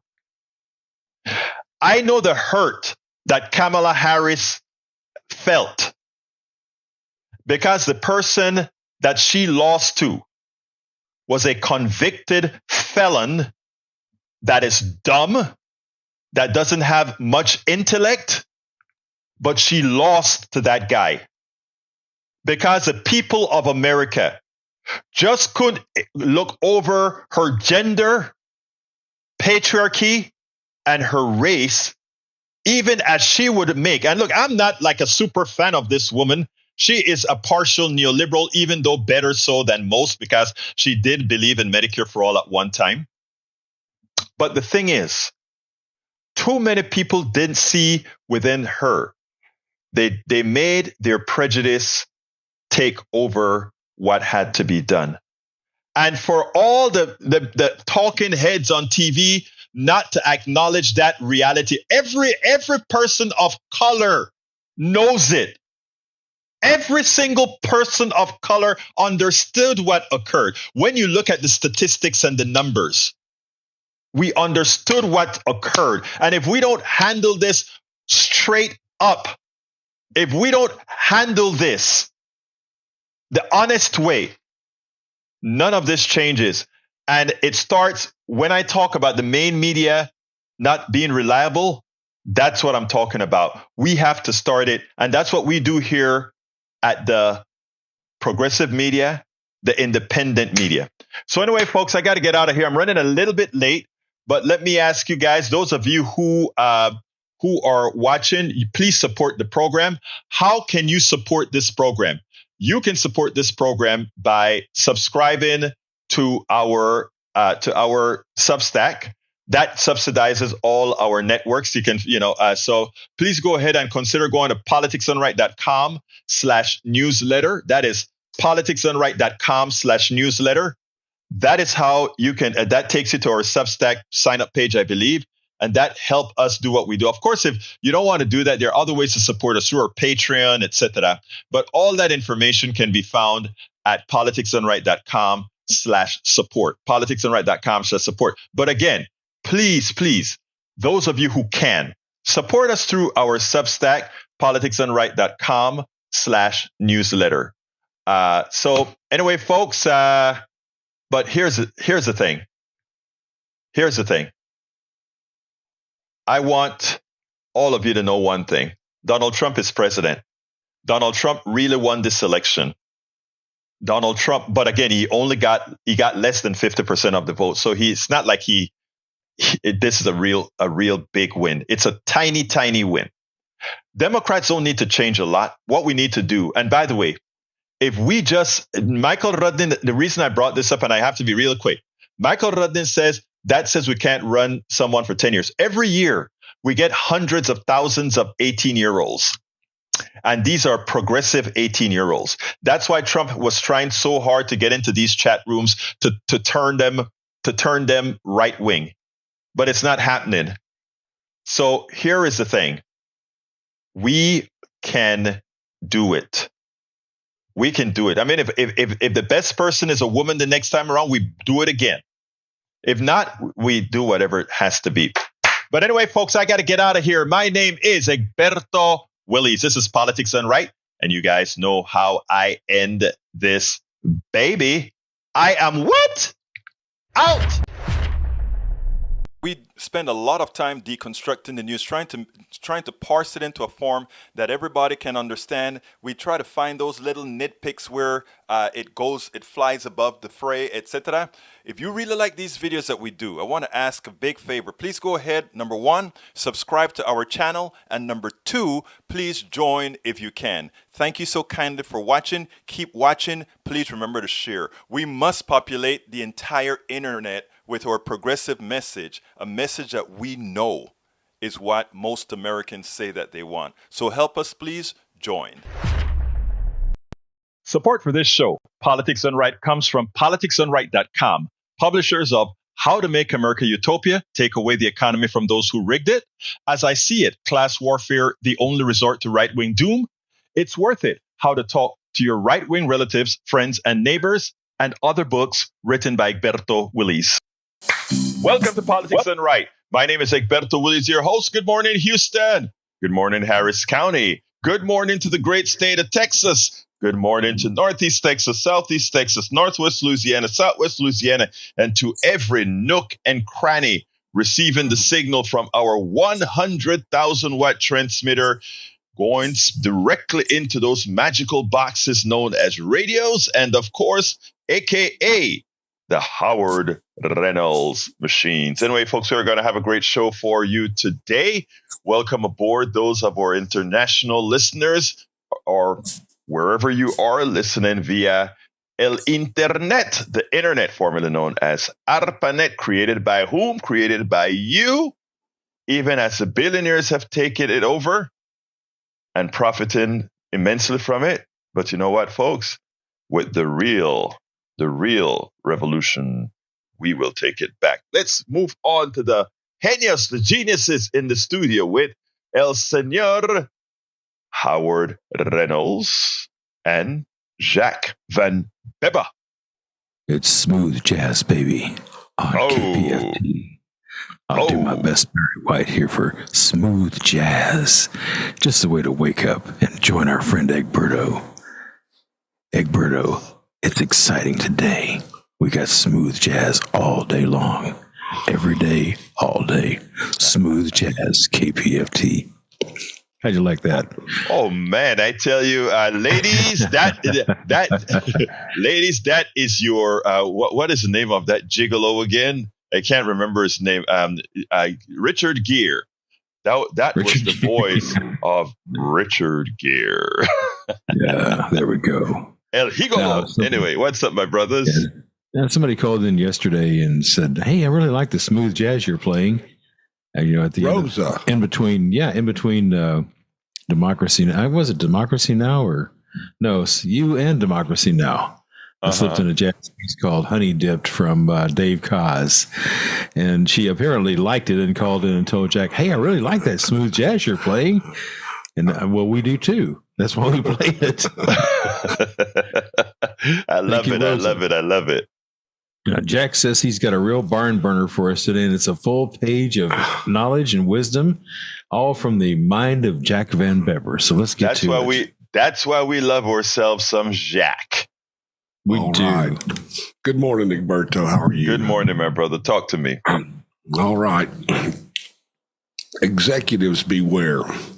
When the fictional character Gordon Gekko announced to the world with the real vampire capitalist hiding in the shadows, knowing the entertainment industry was delivering their message, greed is good, giving way to the instructions that the executive's top responsibility is to create profit at any cost to the shareholder, has sent them down a path to their own destruction.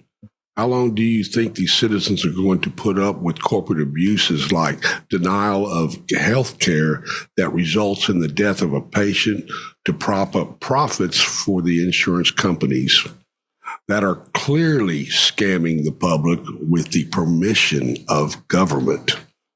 What happens when there's a Luigi Mangione on every corner? Maybe the executives, CEOs, politicians, and their lawyers need to work in a little compassion into their policies or face what they've created. There's a growing fan club for Luigi. I mean, people are sending him money for his defense and saying, and somebody who was it arrested? It just got arrested on Facebook for making threats to another CEO. This one was Red Cross Blue Shield. Right, right. Used, and I've even seen a stencil on the side of an insurance building saying the same three words. So we're pushing back. I mean, it's gotten to such a point where society is now pushing back on them, saying, "No, you're killing us. Stop it." This was just an example. I mean, maybe 3 or 4 of these things. I don't know. I don't advocate for it. I don't, but I understand it. I am glad you brought that up because the piece that I read yesterday, last night actually, that really put it into context was a piece written by Phil Wilson titled "The Madness of Luigi Mangione." So I'm going to read some excerpts from that and put some interpretation on that. But I think you nailed it. Both of you nailed it, right? It is. The real shame is that our government allows this scam to happen. Until they endorse it. Yes. They endorse it, Jack. It's like, oh yeah, you can do that. So this is about as fascist as you can get with a corporate and government together fleecing the people. This Medicare Advantage thing, right? What a lot of folks don't understand. I have a good friend. He calls in all the time about how much he loves this Medicare Advantage, right? I love this guy, but a lot of times, what a lot of us don't understand is that the way things are packaged, they're packaged in such a way that enough people of the right kind like it so that they become the defenders of an evil that affect many, generally the ones who can't fight back themselves because of many reasons. So, I mean, these things are well designed, well set up, psychologically done. In this article that I'm talking about, they're going to use John Brown as an example of what happens, how the corporatocracy takes back power by, again, making the I don't want to say hero, but for lack of a better word, I won't call it hero, making the person that was bold enough to try to do something, to say we can do something about this, look as if that person is out of scope, that person is mad. And the reaction we're getting, yeah, exactly, right? Exactly. They're going to demonize him for this deed. This deed was pretty bad. I mean, I got to say, it was pretty bad. But when you push someone to the limit, when you push a society to the limit, a few of them are going to say, hey, wait a minute. I'm going to take this into my own hands and be a vigilante and make an example out of this CEO. And he did. You just made the article, a point in the article that I found myself guilty of as well, right? Whenever we talk about Luigi Mangione, we feel like we first have to put that caveat in. And that caveat that says, oh, yes, what he did was bad. Oh, yes, what he did was ta-ta-ta-ta-ta-ta-ta. And then we make the point that we really want to make. And we all fall into that category because especially with the responsibility that we have, all three of us here on the radio, where we are reaching a whole lot of people, we have to make sure that we can never be accused of somehow generating that which is completely, generate bad things happening. So we have to be careful in the way we speak, right? And it's called responsible journalism is what it is. Exactly. And there's so many that don't do responsible journalism, but I'm not going to name names, but we all know who they are. Right. They just don't do responsible journalism. We say, yes, this was a terrible crime. We understand that. We know that. We would not have done that ourselves, but this man did. Just like the guy who crashed his plane into the IRS office. Mm-hmm. The guy named Joe. Yes, I remember. He crashed his plane into the IRS office because he had had enough. They had harangued this man to no end. And he said, okay, my life is not worth living because of you guys. So I'm going to fix you. Right. We don't endorse that. We don't say, hey, go rent a Cessna and crash it into an IRS office. No, we don't do that. But we understand when it happens. Yeah, we understand it. We know why it happens. Yesterday, most of the media, while they acknowledge that this guy has sort of become a folk hero, what they do at the same time is they try to make the people who are, if you will, anointing him or whatever they're doing to him, they try to make those people feel like there's something wrong with them. They are doing a very unethical thing. And, the mainstream media, for the most part, is coming out and really hitting up the people who are showing understanding for what this kid did, right? Let's be clear here. This kid grew up with means. This is a rich kid, went to an Ivy League school. He doesn't really or would never really have to suffer the indignities of what the middle class and the poor had to suffer for healthcare, right? He will never have to really suffer that because that family is worth millions, if not more. But there is something to say about somebody who didn't have to go through. They can say, oh, he was looking and trying to be a hero, right? You kind of look into some of his background. I don't know that he needed to have a hero syndrome in as much as, because he's not a bad looking guy. He was in shape. He's athletic. He's intelligent. And apparently he didn't have a problem with, the other side. So that's not it. You wonder, I would really like to talk to this guy, to be honest with you. Right. But look, what gets me is that when somebody unalives somebody, it shouldn't matter who you are. if the unaliving was unjustified. What am I saying? Why don't we hear from the mainstream media? Why don't we hear that our healthcare system, because of the leaders in our healthcare system, because of the bribes in our healthcare system, actually unalive people? To put it nicely as I can, it murders people. Why?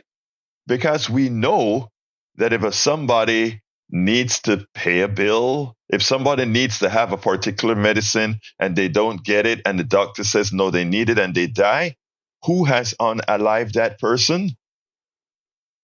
The leadership of that healthcare company. I mean, and nobody wants to be well, we are, but mainstream media doesn't want to be honest about it and say that what we do actually kills, and unjustifiably so. So, I mean, we got to get real.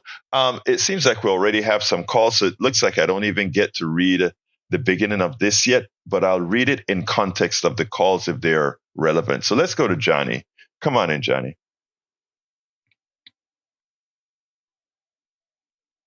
Well, I guess Johnny will be here in a little bit when we get a little bit. There we go.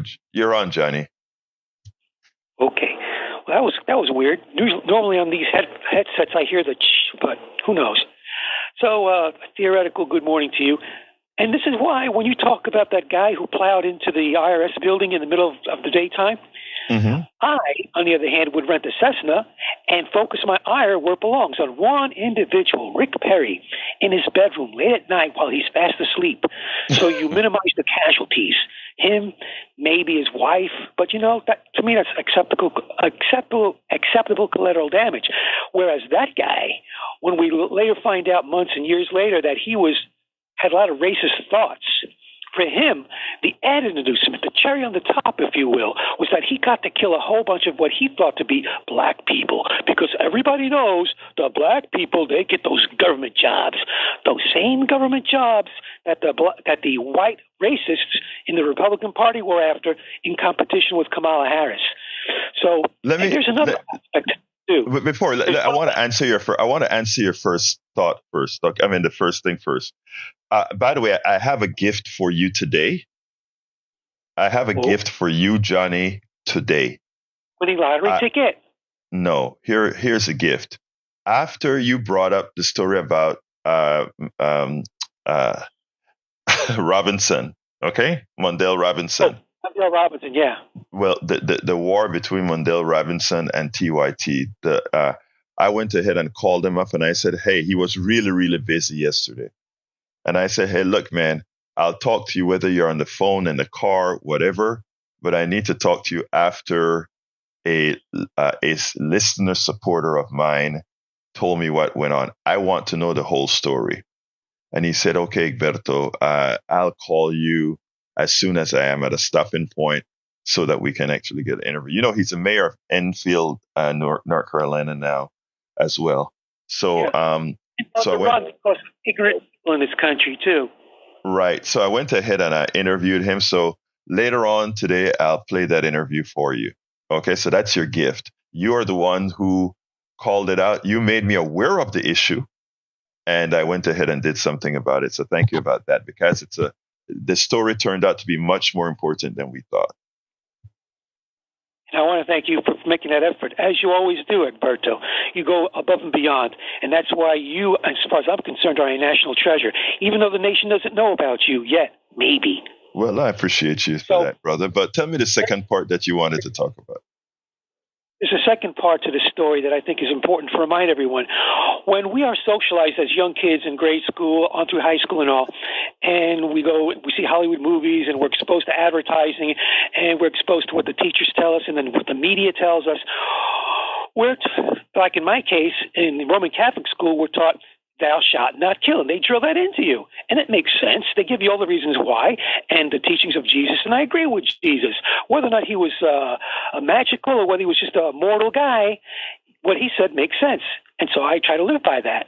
At the same time, there's also this conflict that they create in us when they say, oh, those people on the other side of the ocean, they're doing naughty, and it's time for you and your friends to report to this building and get a physical, and we're going to teach you how to kill, and you're going to go over there and do what we say.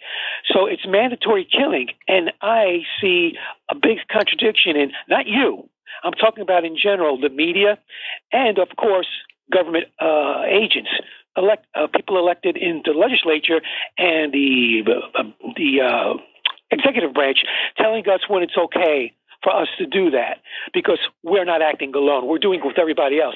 To me, that's a big problem. It is absolutely a problem. I mean, and it's the same thing with the insurance companies. Whether you call it an army that goes overseas and kills, it's also an insurance company sanctioned by our economic system that is also sanctioned to kill, right? In other words, kill for a profit. They won't lay that. And you remember about 3 days ago, I did a piece where I said narrative is important, right? As long as we don't look at what capitalism is doing to human beings, we can actually call it a good thing because it builds big buildings, big freeways, buildings that the builders can't even go into after it is built. I mean, people don't get it. Everybody, we have the peon support. When I tell people most Americans are antiseptic slaves, irrespective of race, hue, or anything else, people get mad.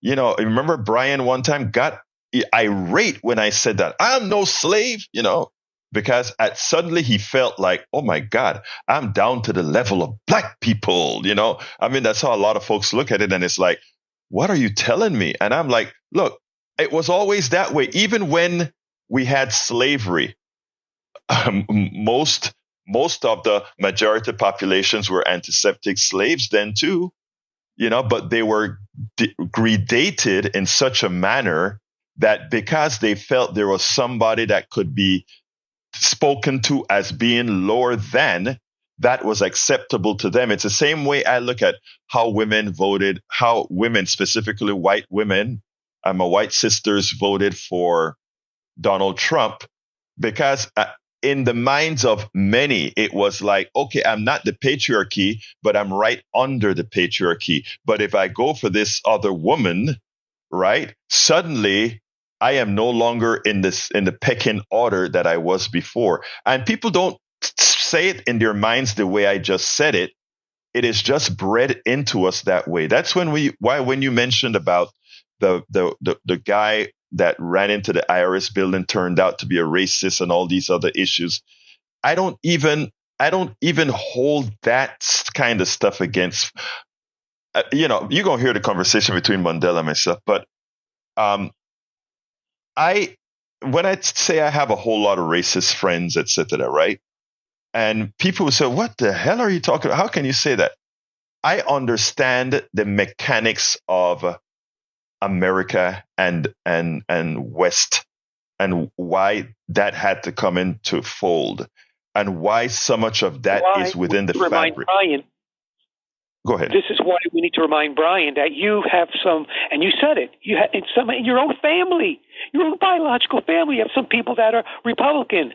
And that's, as far as I'm concerned, that's racist adjacent.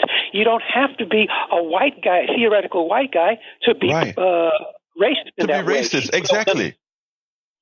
We understand the definition of racism is primarily institutional. It can go beyond that now, and we've seen proof of it over and over and over again, what money can do to a person regardless of their skin color. And that's another reason why I, as a theoretical white guy from Queens, New York, will stand up for you when Brian or any other right-winger talks down to you in an illogical, unchristianly fashion. We have to have each other's backs. And so I will call that guy who plowed into the IRS building, I will call him worthy of punishment. Whereas I would, on a jury for this Mangione guy, I will tell him, go do a good life, no jail time for you, but learn the flugelhorn. Thank you, my brother. Hey, look, thank you, Johnny. I got to go to Bard, then I'm going to play the video for you.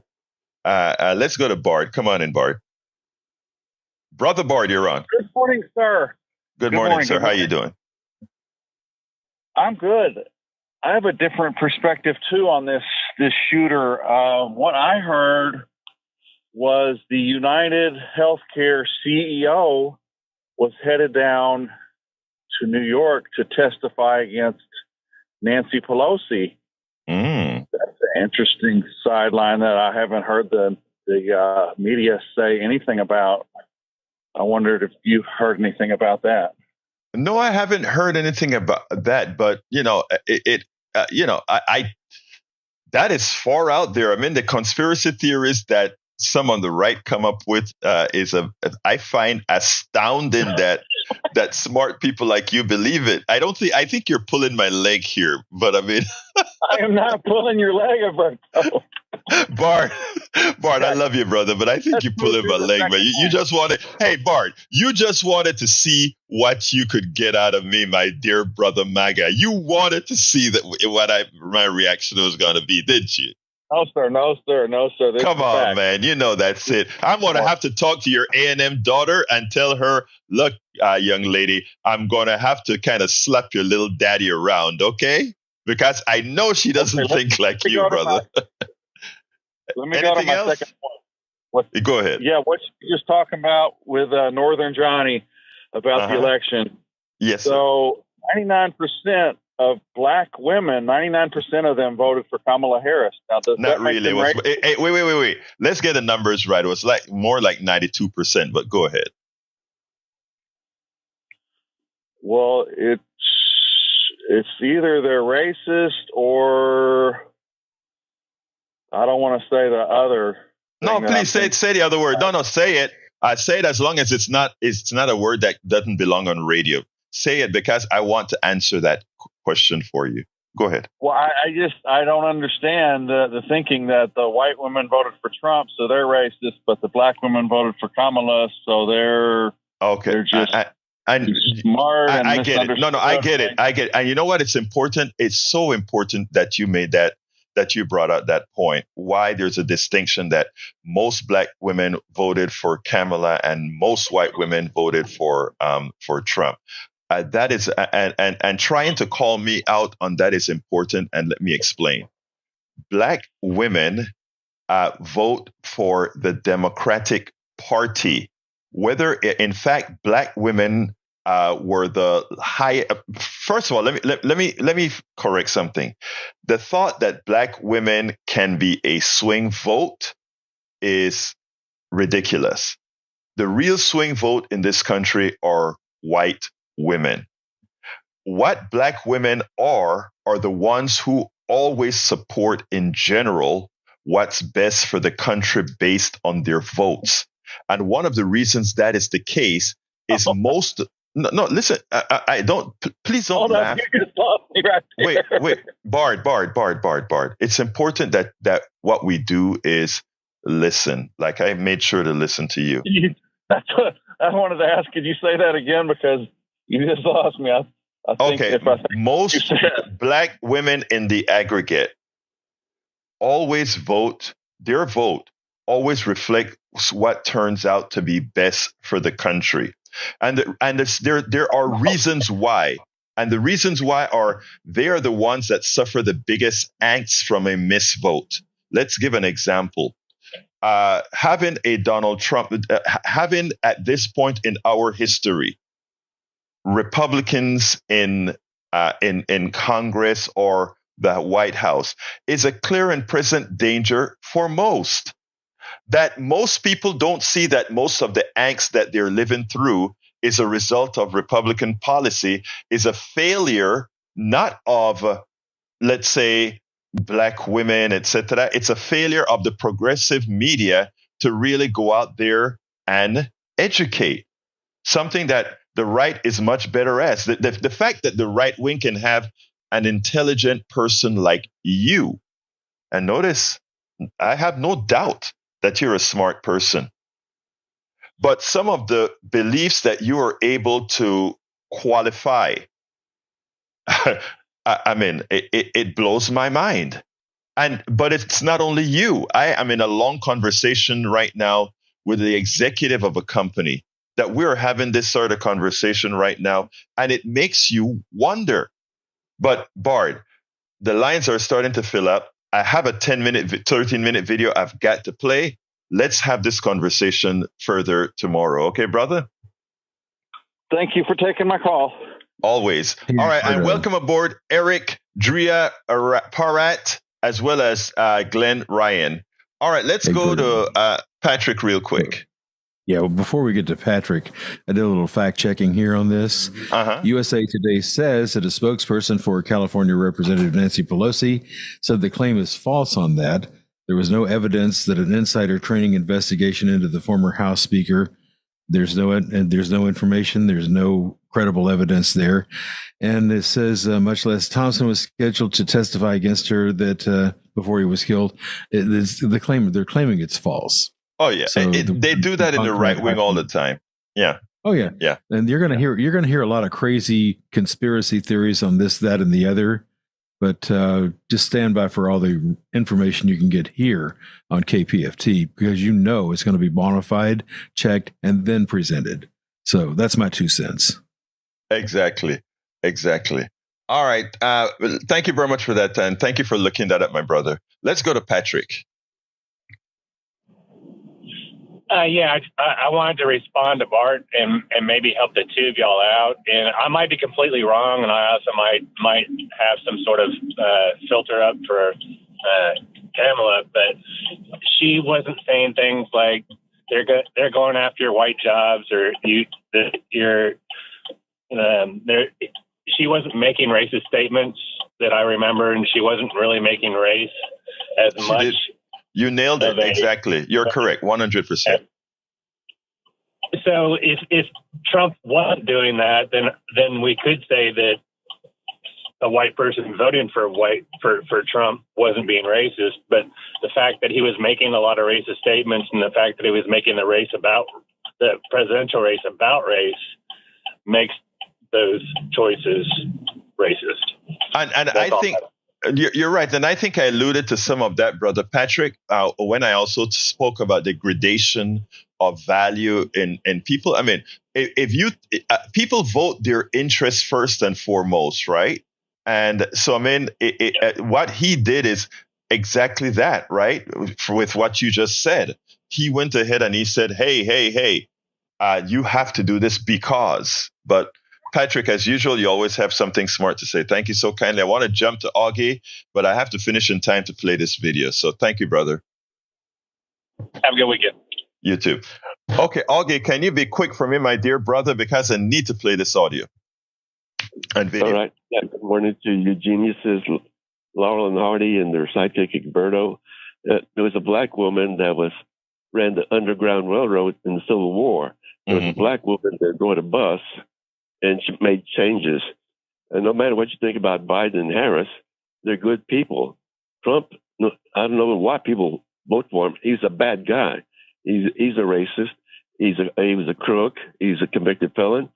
The Nazis, they paraded after he won.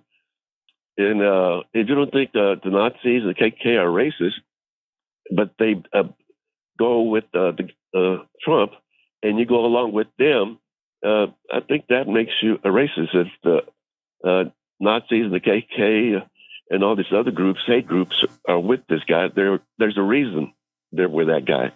And it's right there in front of you. People, you have eyes to see, ears to hear, and a brain to think. But you're not even seeing that part, that the racists are with Trump. But that's about it. Thank you very much, Augie. Thank you for calling, and thank you for always being a great supporter of Politics Done Right, my brother. Thank you. You have a good day. All right, folks. I want to play this from our good friend, of progressivity, El Señor Mondale Robinson. Welcome to another edition of Politics Done Right. My name is Egberto Willies, your host. Today, I'm honored to have Mondale Robinson. He is the mayor of Enfield, North Carolina. He revolutionized a town, and he's also a leader of the Black Male Voter Project. Got it. Yeah. But anyway, the reason I really wanted to talk to you is that today on my radio show on KPFT, Pacifica Network, one of the callers said, do you know Mondale? I mean, there's an issue between Mondale and TYT Network. And I'm like, I keep aware of everything that's going on. I hadn't heard about it.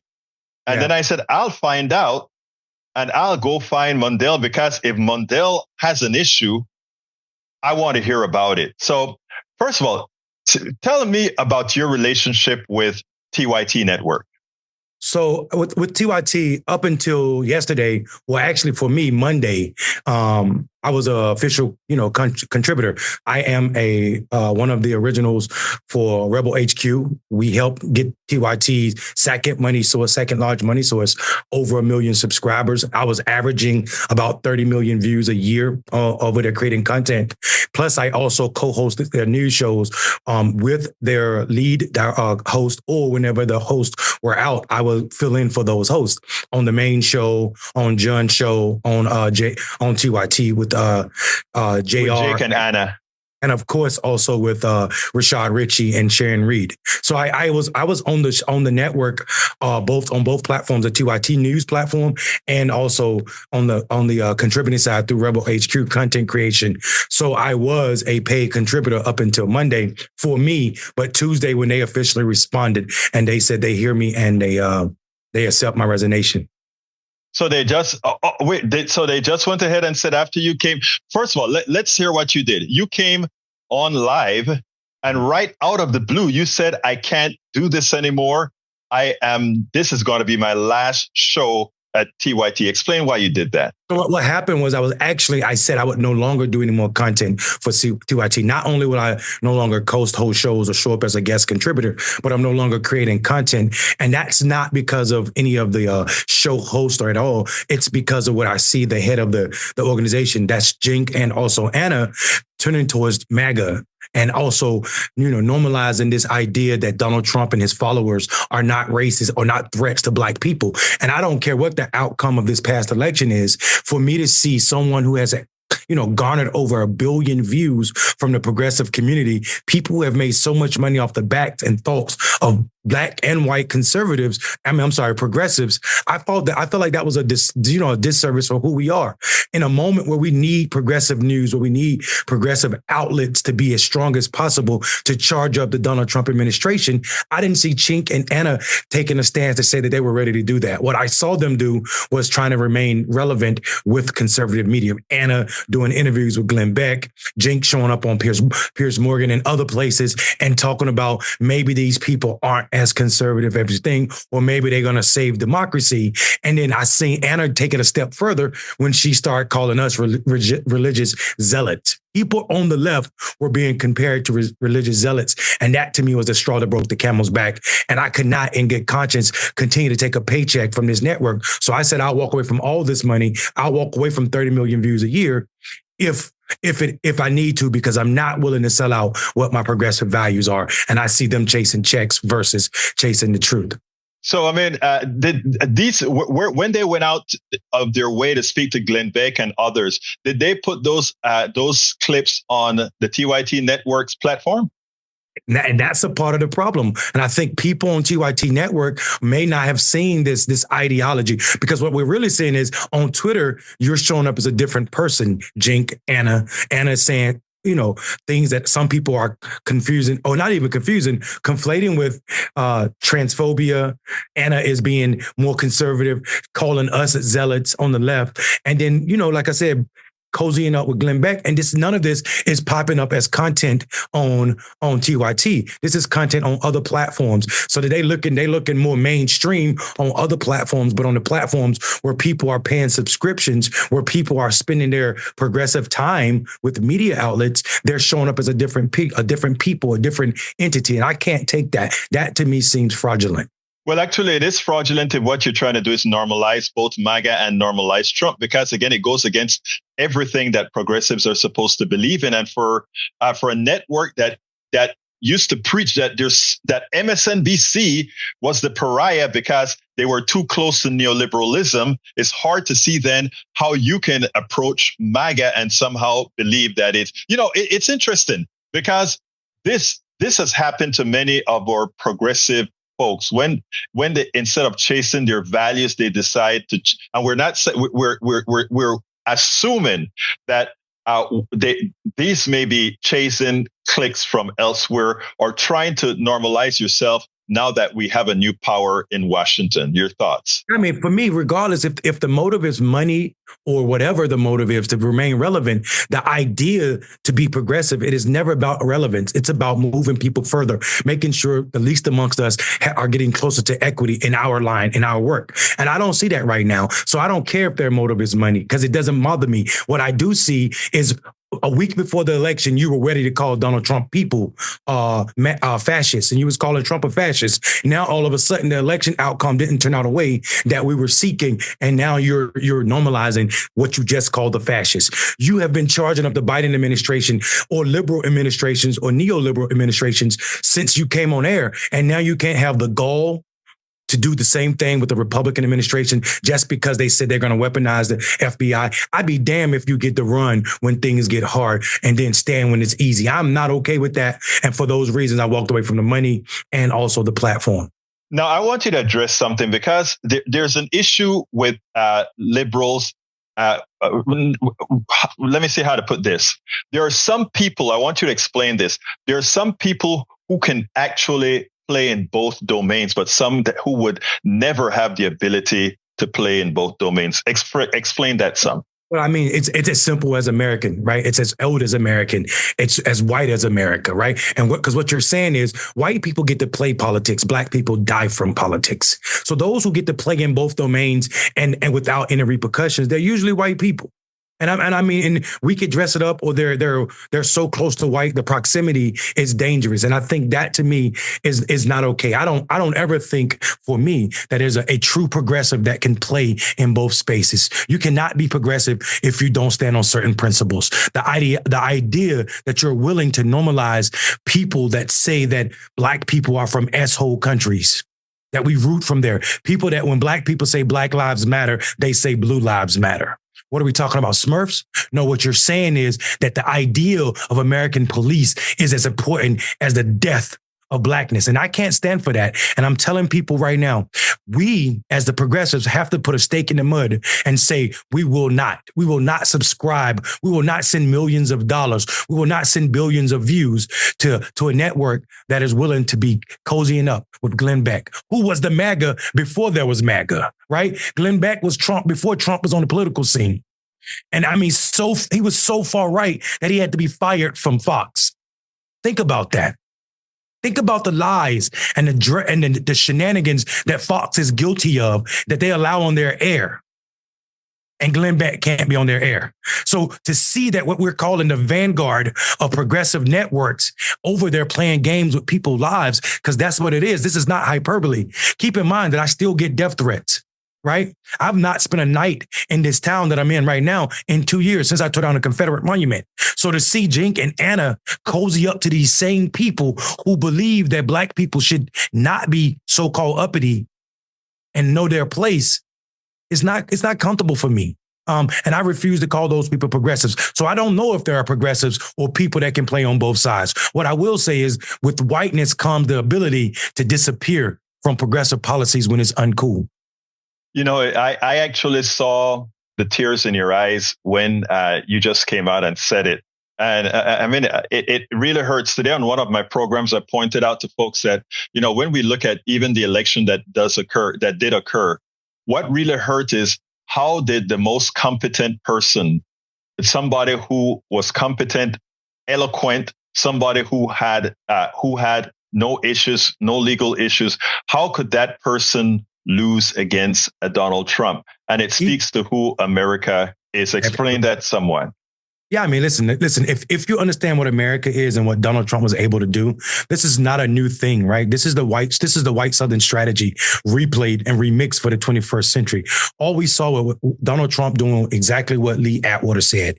Invoke fear in white people about the threat to their superiority, and you will have a base that is unmatched. And what we saw, white people right now as a population, they're dying off. They're dying faster than they're being born.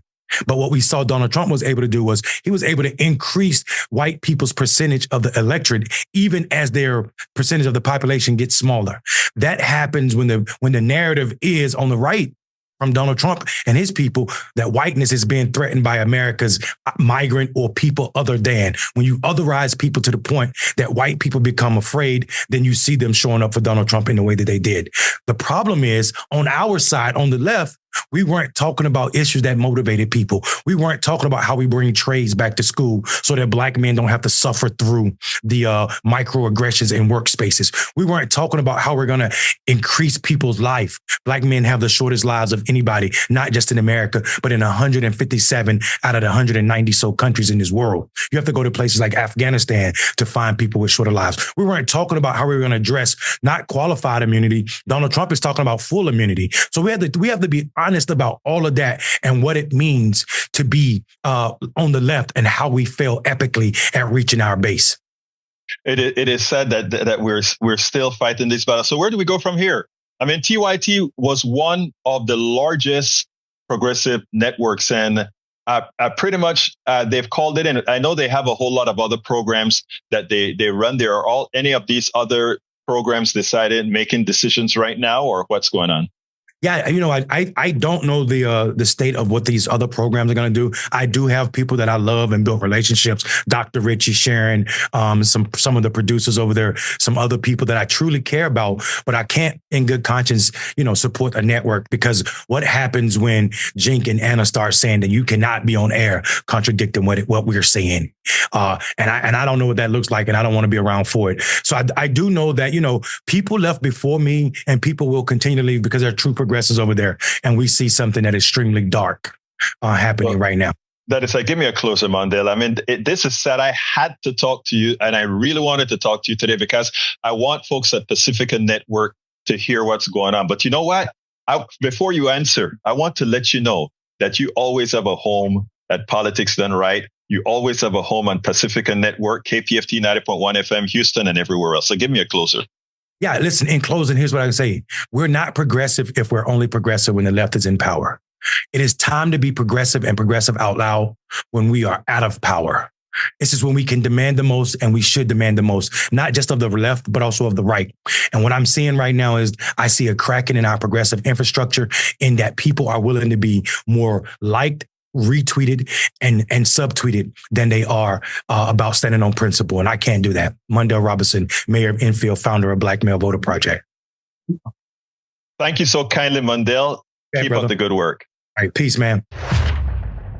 Okay, that was Mondale, and that was the issue with, it's not only TYT, it's the idea that Mika Brzezinski and Joe Scarborough went almost with their tails between their legs to pay homage to Donald Trump. The truth of the matter is, even as Donald Trump won the election, he should be, for those in the know, he should be treated for the scourge that he is, for those who know the scourge that he is. We can excuse those that don't quite understand the clear and present danger that he represents.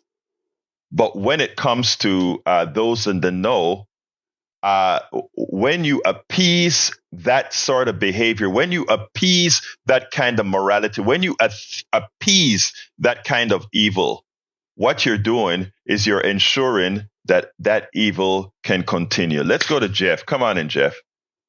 Brother Jeff, on the air. Good morning, Edberto. How are you? I am fine. Talk to me, my brother. Okay. I've got something I want to say. I'm kind of, and let me finish before you interrupt. If you don't interrupt me, let me just finish. It's a point I want to make. I'm glad Kamala didn't get elected. Let's look at, after the elections, all the money that was spent and wasted. I mean, with all the showboating going on and the money just squandered. Now, I wouldn't trust somebody with my money or the taxpayers' money that squandered that much money on, she should have managed her. If she can't manage her campaign, why should I trust her with the money? Okay. Can I answer you? May I answer you now? Yeah. Okay. Now, first of all, I take exception to you believing that just because you're going to disagree with me, I'm going to interrupt you. For all of you listening, I generally interrupt where I can find a pause to go ahead and not let you say too much so that biting off is not in that, makes it difficult to answer. I try to teach myself that. Okay. But secondly, I want to push back at you severely for this reason. Why does Kamala need to fit a different profile than Donald Trump's spending? Listen to what you just said. Why would you trust her when she blew $1.2 billion? By the way, I agree with you. She blew $1.2 billion. That money didn't go to the grassroots where it would have been much more effective. So you're correct about that. But how somebody spends money, sometimes they have their theories, and her theory of spending money was wrong. But what made you believe that because Donald Trump spent 300 something of his own of the people's money, that's all he could collect, that somehow he spent less than her? That's not what occurred in reality. What occurred in reality is Elon Musk by himself bought Donald Trump by spending over $250 million of his own money. And we can go from billionaire to billionaire. And when you add all of that up, it costed more than $1.2 billion. And guess what? That just bought him a win that was only 1.6% greater than Kamala and not even 50% of the popular vote. If that isn't mismanagement, I don't know what is. But let's go a little bit further, my dear brother Jeff. Let's look at what he did when he was in power. And when he was in power, he boomed the deficit larger than any other president, bar none. And I'm not including COVID with it, which is what they always like to use. The tax cut that he gave, plus much other things. And, it's not me, a progressive left-winger saying that. It's Nikki Haley who points out that to everybody as well. The largest budget deficit ever by your guy. So it's proven that he is a mismanager. But what I always say, my dear brother Jeff, it is easy to look at that woman and paste on her your own prejudices, because Donald Trump has done many bad things. He has done many evil things. He has raped women. He has stolen money. He has gone down to bankruptcy 6 times. And she has never bankrupted. And you have the nerve to say that she's going to mismanage your money relative to Trump.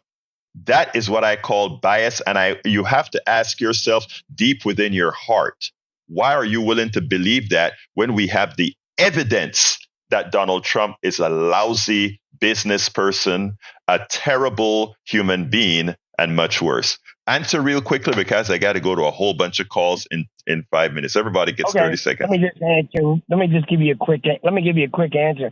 A lot of when you bring up the Trump and his bankruptcy, that was in the private sector. I mean, he. I gave sir. No, you're not going to get off with that. I gave you 2 things. I gave you his personal bankruptcies, and I gave you his largest deficit of any president in the country. Now answer that.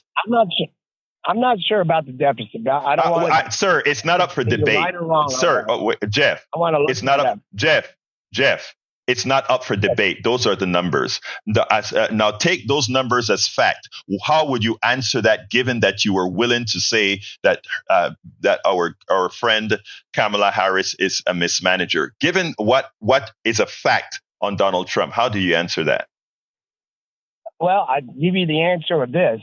That I don't take anybody's word for it, so I'm going to look it up. Well, I tell you what, call me when you have some facts, my dear brother. We'll talk later. Yeah. Let's go to Betty real quick. Betty, come on in real quick, Betty, because I don't have a lot of time. Okay, I will. Alberto, what is right is right. You're the father of politics done right. You call me out, and thank you. And Bart and Jeff, they're always looking for something juicy and not real. Somebody needs to sit them down and explain that the Florida Panhandle and the Texas Panhandle is not the same. Use your eyes and common sense. I'll smile no matter what. Thank you. Thank you. Thank you, Sister Betty. Love you, girl. All right, let's go to Bruce real quick. Bruce, about 30 seconds. Yeah, this should be quick. As far as Joe and Mika, they should. I know that they knew about Al Gore meeting with Trump and then Trump coming out and denying climate change. I know they know about the fat governor of New Jersey sucking up to Trump and Trump making him look ridiculous. So I think Joe and Mika went down there to get a free meal to see what Mar-a-Lago looks like and then justify it by saying they were doing journalism. That's all. Bye. Thank you very much, Bruce. You have a great day. All right, let's go to Derek. Derek, real quick, my brother. Yeah, very quick. Jeff, don't take this the wrong way. I want you to really step back and look at this. You are definitely one of the functional illiterates of America. To say what you just said, let me tell you something. You want to talk about that Kamala Harris will mismanage the nation? Have you forgotten? This nation is $34 trillion in debt. Who in the hell you think created that? Thank you. Parties did. Come on, Derek, man. Thank you, Derek. Very prescient statement. Thank you. Let's go to Patrick. Come on in, Patrick. All right, Jeff inspired me. The first thing I'd like to point out is that he knows how one candidate is going to do against the other as far as managing money, but he doesn't even know what the last candidate spending habits were. It's funny. I know. I believe I'm shooting from the hip here, but I believe he charged something along the lines of $50 million or $500 million to taxpayers for playing golf. So if he does that in return, he will spend what Kamala has spent on the entire campaign on golf. And this guy wants to tell me this guy's a responsible fiscal leader. Thank you, You gotta be Patrick. kidding me. Thank you, Patrick. I got to go to Moses. Come on in, Moses. Good morning, my brother. Good morning, sis. Let's hear the end of the matter. There is a hook in the jaws of the people causing them to make those kind of mistakes that they made with putting Donald Trump in power. And America is now reviewing itself and seeing where it made the mistake, and the whole nation is ashamed. And I hope they have the courage to say we have made a mistake. And as we go forward, let us find a way to say no more. Thank you, sis. Appreciate your words. The second thing I'm going to say to end is when you have such callers as this man who comes in, and just real quick, ask Moses. Just ignorant. There's the thing the old people says: go away from a stupid man. When you see he's stupid, don't waste your words with him. Thank you, sis. Appreciate you real quick. Hey, Tag, you got 30 seconds. Berto. Yeah, just wanted to say the right wingers not listening to what Trump is saying now. He said that he can't guarantee prices are going to come down. He can't control inflation, and it's completely different than what he said during the election. So I think they need to listen up to what he's saying now. Thanks. I'll go. See ya. Thank you, brother. Brian, give me 30 seconds. Okay, Brother Brian? Now, how about I'm here. How about student debt forgiveness? Biden wanted $541 billion for student debt. Why didn't he roll this money over to medical relief? What's the difference? It would have been much, much better spent on medical forgiveness, not student debt. I'm glad you brought that up, and I'm gonna have to answer it real quick. It is evident that neither you or Jeff understand how the government works. The way that Medicare works and Social Security works. I'm not talking about Medicare. I'm not talking about Medicare. We're talking about debt. My dear. Again, you can't do it that way. But anyway, let's go to the studio. Come on in, studio. Well, that was a very interesting lightning round and a lesson to Jeff. If you're going to debate someone, be prepared with the facts. Jack, what you got, man? I'm emotionally drained. Yeah. We all are. Oh, well, Take it home, let me tell you. Yeah, I'm not emotionally drained, man. I love my peeps. And, let me tell you, you guys do a great job. All of us, both the callers and our studio, Howard and Jack, because what we do is, it's not about only the people who call and us discussing here. The amount of people that get stuff and really start to think about things they never thought about. That is what it's all about. Anyway, folks, the rest of the show is at politicsdoneright.com/newsletter. politicsdoneright.com/newsletter. Love you all. My name is Egberto Willies. This is Politics Done Right, and you guys know how I end this baby. I am what?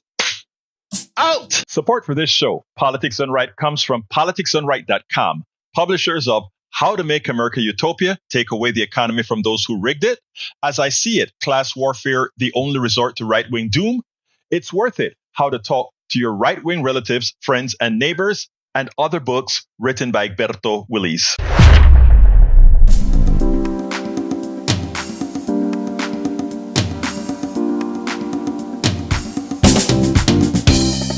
Welcome to Politics Done Right. I am your host, Egberto Willies. This is a progressive program that will take the mystery out of politics. This is the program that will encourage you to make sure government becomes we the people.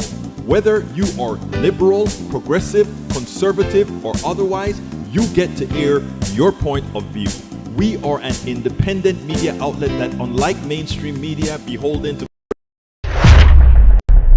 Well, folks, welcome to one more edition of Politics and Right. I'm Egberto Willies, your host. Thank you so kindly for being a part of the show. Where are all my peeps? I think there is a communication issue where a lot of people were looking at the rerun from yesterday. And guess what, folks? We had to do a little cut on the rerun to bring this into the fray. Anyway, folks, how are my peeps doing? Let's see. Where is everybody? Bear with me as I get all these things connected correctly, all the different live feeds set up, but we are doing what we need to do to get going. Anyway, we have a great show for you today. I tell you what, let me go ahead and start with, let's go ahead and let me make sure I get the stream going and the different properties loaded. Bear with me one quick second. We're running a little bit behind. You know how that goes sometimes. You think you have everything lined up and it's not as lined up as you had hoped.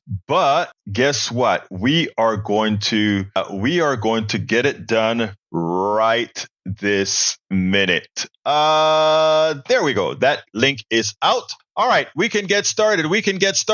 Lee Grant is in the house. How are you doing, Lee Grant from Montgomery County? We also have Bridge MCP. She says, I'm around here and there. Great to see you. Bruce Pollard is in the house. Eric Hayes is in the house as well. Hey, by the way, folks, we are also live streaming to Substack. So if you go to Substack, we've started the live. We're still in the testing phase of live streaming on Substack. What's the word? Because again, we are going full-fledged next year on January 2nd. We start with that. Let me go ahead and I need to pull up. The first thing I want to show is, a lot of people continue to worry. All right, come on, stop it right there. A lot of people continue to worry about what the Democrats have to do. And, they're faltering and the whole works. They're running scared. I want to show you something that Hakeem Jeffries said yesterday. And this comes from a TikToker that I'm trying to get that link. Bear with me. Copy the link. There's the link copied. I'm going to see if I can get it played here now for you. I want you guys to listen to this and then we'll take it on the other side. Let's see if that's it. Did I get it?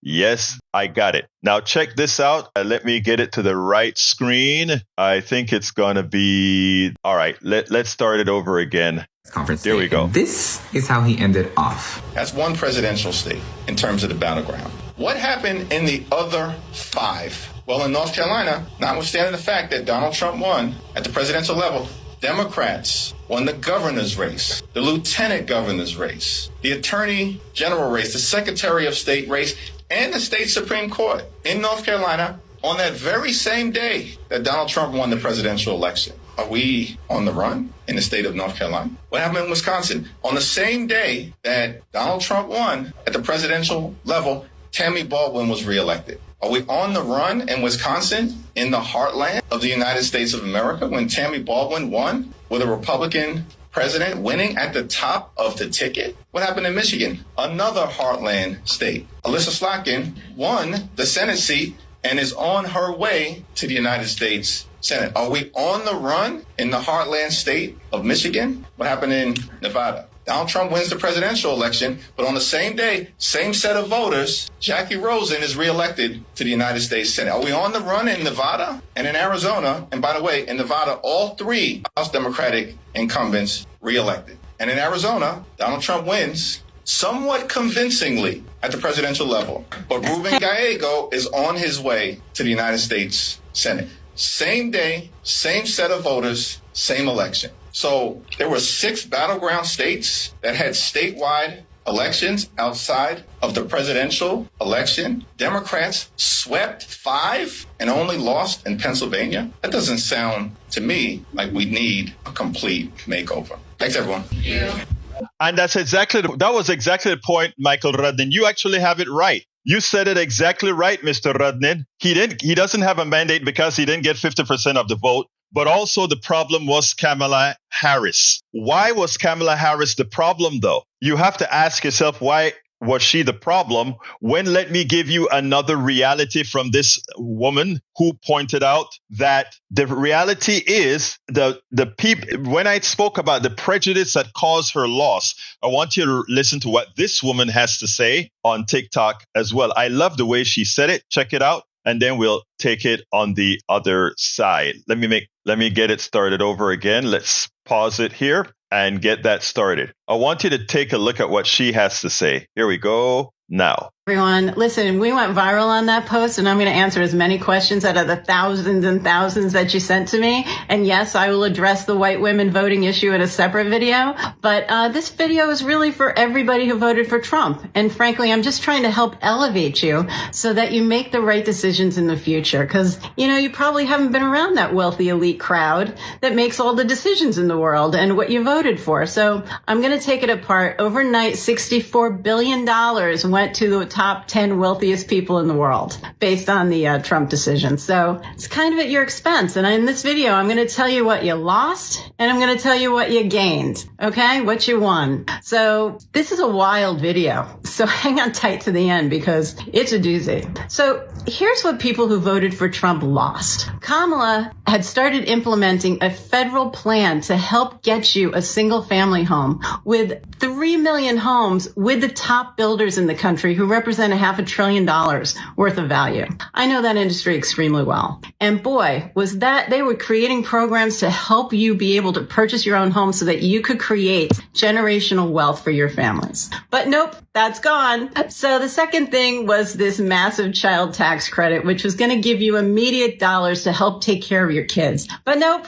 that's gone too. The next one's a real big one. There is a tidal wave, a crisis coming for this country with the aging of the boomers, our seniors. So anyone who's got aging parents knows this already. Medicare does not cover that 6-figure annual fee to take care of home care for a parent who's aging out and needs that home care. They're an invalid. Guess what? Medicare doesn't cover it, and Kamala was going to guarantee that Medicare was going to cover it for every single family. That is one of the biggest ones that we missed the opportunity on. But nope, that's gone. And then the fourth one, just a small one. It's about our women. Women are dying out in this country who miscarry. 1.25 million women every single year. The fetal personhood laws that are being passed in these states because of the Dobbs decision is now scaring the hospitals so that they can't give that kind of care for someone who miscarries until they're right toward the end of the point of death. And that's what's happening. These women are dying. And guess what? If they survive, they get to be arrested and interrogated, because these laws are all about protecting the fetus, and they are going to ask the women, did you do anything to harm that fetus? So nope, that's gone too. That protection is gone. So what did you win? right? With this vote for Trump, what did you win? This is a big one. Elon Musk already warned us. There are dark days ahead. Social Security, Medicare, Medicaid are all going to be cut, so you get less money. Oh, and ding, ding, ding. What did you win? Deportation. Let the purge begin. Get the popcorn. That's what you won. So, for all you men who were at these rallies that were all kind of into the patriarchy, well, when the fate of the world is at stake, maybe you step away from the glory hole and you read. Now, that answers the question right there. So it is interesting, right? These people wanted to stick it to the libs. They wanted to display the essence of their prejudice. And in the process of doing that, it's not, Kamala is a rich woman. Kamala has money. Kamala has means. Kamala will live a very happy life. She doesn't have nothing to worry about. But those people who voted for her, voted against her, who voted for Trump, not even 50% of the population, they have pretty much screwed themselves. They are pretty much screwed themselves. So, you wonder, I have some other points. Today's show is supposed to feature a pretty intelligent MAGA guy. I want you guys to listen. It's a 50-minute video, but I'm only going to play the first 40 minutes of it because of the time constraints that we have right now. But I want you guys to listen to this interview that I did. Welcome to another edition of Politics Done Right. My name is Egberto Willies, your host. As you know, I try to get all sides of the debate, all sides of the discussion. And today is no different. Today, we're honored to have Bryce Eddy. Bryce Eddy is a cultural and political commentator and host of the Bryce Eddy Show, where even controversial or taboo topics get discussed, reminiscent of Joe Rogan Experience. I'm not going to give you the Joe Rogan Experience because the Joe Rogan Experience, I am not sure about anymore. But anyhow, welcome to Politics Done Right. Bryce, how you doing, buddy? I'm doing well. Well, Joe and I know each other because we came up through the jiu-jitsu world together. So I've wrestled him, 1,000 times. And what you see is what you get with the guy. Wait. How many times did you beat him? Well, I was a belt ahead of him. So, I was a savage. Stop getting politically correct. Just say that you beat him every single time. Well, Joe's a good fighter, though, and I love him. Anyway, folks, look, here's what I want to discuss with you. I want to discuss several topics. Conservatism. I want to discuss Donald Trump, and I want to discuss something, healthcare, but I want to twist that in a particular manner in the way we tackle it. Okay, so let's go ahead and start. How happy are you? Your guy got elected. I'm very happy. When you say he's my guy, when it comes to getting someone elected, obviously I'm not part of the crowd that believes that Donald Trump is the Messiah, but what he brings into his administration, you're looking at 5,000 plus people who are going to be a part of that. And that's what we voted for. There are people that, are out of their minds on both sides and, worship politicians. That's not me. But I am very excited that we have this versus the alternative. And what do you call the alternative? Well, contrary to what Kamala Harris and Tim Walz were publicly saying, what they were endorsing was a continued establishment cabal of, globalists that were going to be running our day-to-day lives. And I think that, power needs to be as much as possible in the hands of the people. And, Donald Trump was a populist, and that's what we were looking for. I do believe that Kamala Harris and Tim Walz had very much a communist agenda or a globalist agenda. There's all kinds of things that we could call it or label it, but really it was an anti-American agenda, and that's what I voted against. Okay, before we go into the 5,000 people that Donald Trump is going to bring in, what do you call an anti-American environment? Specifically, what policies would they support that you would be against? Oh, from, her tax policy, monetary policy, the endless wars, All right, let's take that one at a time. Her economic policy. What in her economic policy don't you like? Oh, well, just for starters, the suggestion that you need to be taxing unrealized capital gains. Okay, let me stop you right there. Why wouldn't you want to tax unrealized capital gains. We do that right now as it is for the average American citizen, don't we? Well, explain what you mean by that then. Okay, if I have a home, I pay taxes on my unrealized gains every time on my home. I own a car, I pay a tax on my depreciating gains on it all of the time. Now, the only people that don't get taxed on their unrealized gains are rich people who own stocks. I mean, while stocks are spread over the entire community, the entire sets of people, over 90% of stocks are owned by the top 10% or less of people. So therefore, if we look at where tax are biased against, right now it is rich people who actually get the support of taxes. Don't you agree? No, not entirely. No, but what I'm saying, is there anything wrong that I just said? Well, okay, clarify what you're saying then so I understand. Because okay, what I'm saying is the following. I'm saying, if you take a look at all the assets of this country, right? Sure. Most of the assets of this country, 90% of the assets of this country is controlled by less than 10% of the people. In fact, 1% of the people control 80% of the assets. All of those assets, or most of those assets, are held in as unrealized gains. Okay? In other words, they have a value that won't be realized in cash until sold. Now, your home is also an asset that is an unrealized gain. But and I don't pay. And other than property tax, which with how we do that, okay, I do not pay on the. I just sold a home and I paid taxes on the sale of that home, but my home was worth more than $1 million than what I had paid for it, right? So I came away in a very good position on that one. But if you were to tax me on that additional $1 million, and of course, there, to a certain extent, property taxes do that, but not at that level, right? Right. But all I'm saying, what I'm trying to get us to agree on is that the middle class, no matter who is in office, and even based on what the taxes that Trump wants to get passed, it's the poor people that get stuck paying all these taxes on their on their wage earning and on their gains. And what I'm saying is that is an unfair tax system because it is not the working man who gets a tax break. Well, I mean, look, I think you and I, and this I find fascinating, but I think you and I can probably identify many of the same problems. I agree. But we probably have very different solutions to come about that. If we're talking about a fair tax system, my approach would be completely different than probably your approach. But we're both agreeing that. But I bet I could convince you that my way is probably best for people like you and me. I'm blessed and I'm moderately wealthy because I've worked my butt off. I came from a very, very poor circumstances, worked my butt off, and I'm worth a fair amount. And if I didn't want to work for the rest of my life, I didn't have to. Bezos worth the money that he has. What's that? Is Jeff Bezos worth the money that he has? Yes. Why?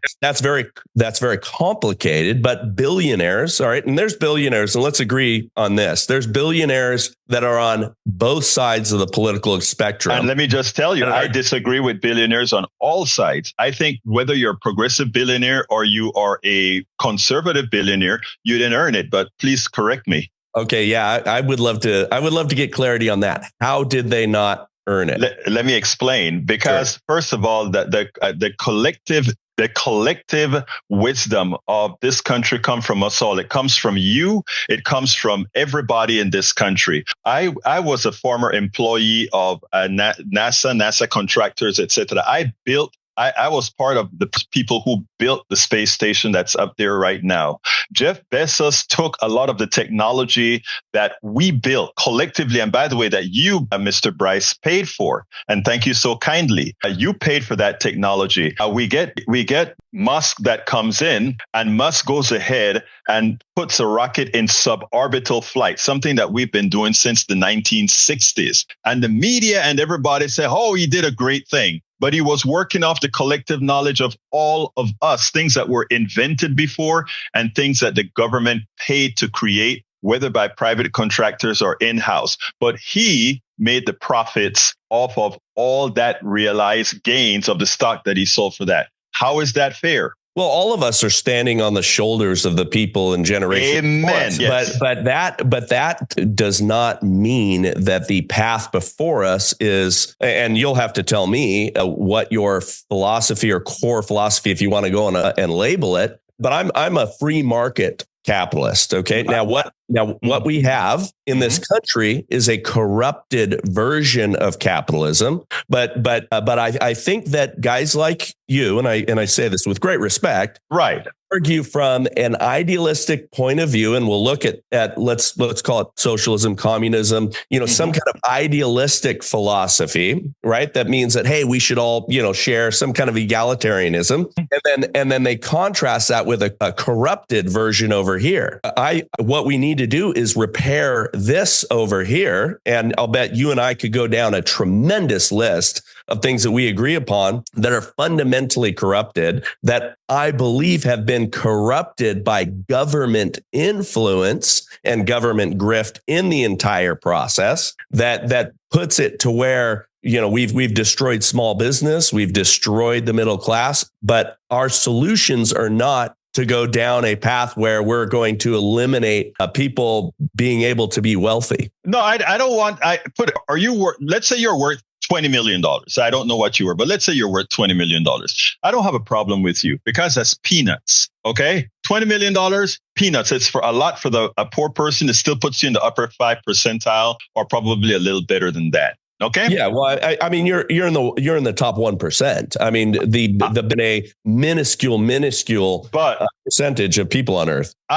You are. I'm not. I'm a political activist all the way. So I gave up everything. So for this, but what I'm trying to say is the following, and I think we would come down in the same place if we actually looked at who's at people's worth. And my contention is, I don't know a billionaire, whether Bill Gates, Jeff Bezos, or Elon Musk, that's worth the billions that they have. And my contention is that they made it off of our backs. And in other words, I think if we were to, Jeff Bezos can't program a computer worth hell, but his systems are based on computer systems. Elon Musk is one of the worst programmers, bar none, but his technologies, both within his electric cars, etc., made him rich. Government made Elon Musk rich by creating a structure in where all the oil guzzling cars had to pay him a stipend to put out an electric car. And then people say he's this great intelligent wizard.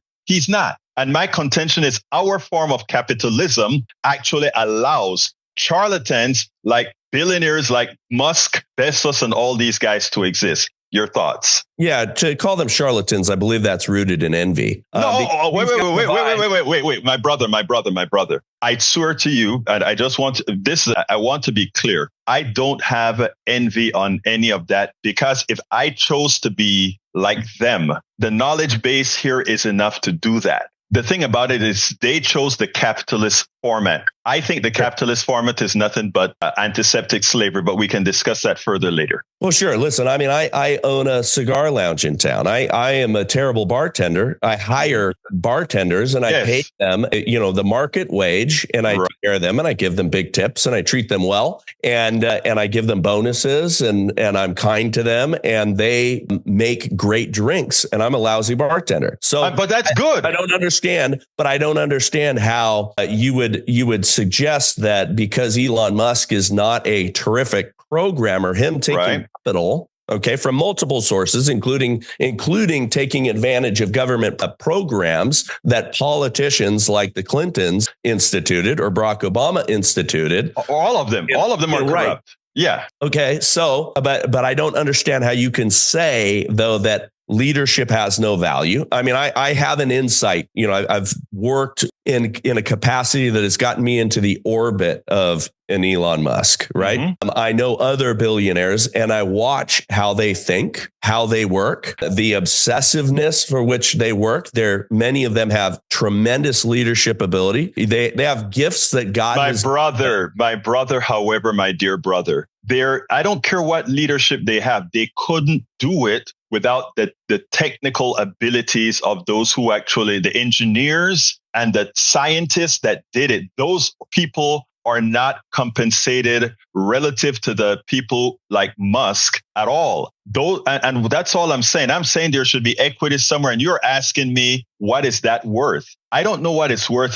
That's probably above my pay grade. But what I know it's not worth is $1 billion. Because again, no one by themselves. In other words, if any one of those people walk, your bartenders are happy with you because we are talking nominal types of monies here. But when we get to Americans don't understand what billions look like. They don't understand what the super wealthy really looks like. And that's why we can get conservatives who will support voting against their interests, in my humble opinion. But I leave that with you. Let's close out this section on billionaires by me asking you, what is it that you think? Why is it that you think they should be able to extract that percentage of the economy when their worth isn't commensurate with that? Well, because I just fundamentally don't think you understand what they also do for our economy, our way of life, our lifestyles. I will extend it. Tell me what they do. I'm sorry. Do you own a Tesla? It's an amazing vehicle. I don't, by the way. But he didn't build it. Musk did not build the Tesla, nor did not build electric cars. It was ceded to him. Wait, okay. I don't think the person who lays the bricks, at the behest of the person who owns the brick building company, has inherently more value than the other. You're suggesting that the person that is working very hard and they deserve a tremendous amount. You can tell me what you think they deserve, right? But we have free market economic forces that. Sorry. Go ahead, sir. We do. Now you and I could agree, and we could probably spend hours talking about how I would restore more balance to small businesses, because we have government interference that has allowed for some of the mass collection of wealth and picking winners and losers. Okay. There has been many government forces and collusion, especially right now in a corporate. An example of that, please, sir. I hear that a lot on the conservative side, and I've never heard a conservative tell me what. Say it again. There used to be tens of thousands of small banks around the country. I agree. After 2008, we destroyed that in favor of big banks because the government bailed them out instead of letting them suffer the consequences. That's not what happened. And that's a big thing that concerns me when we put it that way. We have to remember that at one point, our banking sector went, the fault of this is not Ronald Reagan. The fault of this is Bill Clinton. When we Stiglitz, when we went ahead and pretty much merged the investment side of banking with the regular side of banking. Yeah. It goes back 100 years before that, though, brother. Right. But what we did, and this is where I think maybe we could agree, we stopped we protected bankers against the decisions that they were making. Bankers used to loan their own money. It was a collection of wealthy people that came together with capital and interviewed the people in their community. They were very much community based. Okay, Bill over here is going to be able to pay it back. We're going to take a risk on Bill. We're going to do this. We're going to give him a loan. He's going to build this business. He's going to pay us back. We interview him. We know him in the community. We did that. Once they removed that and the bankers were too far from it and the government protected them against losses, and then the government also forced them to lend to people that could not pay it back. That part isn't true, but continue. Well, of course it's true. It's not true at all. I mean, of course, we had that. How do you think 2008 happened because of something called the derivatives, and the derivatives that were fully. It's a locked up system where insurance A was dependent on insurance B, C, D, and then it gave into what we call in software company the deadly embrace. So that's what happened. But you're forgetting that they loaned to people who could not afford. You know what?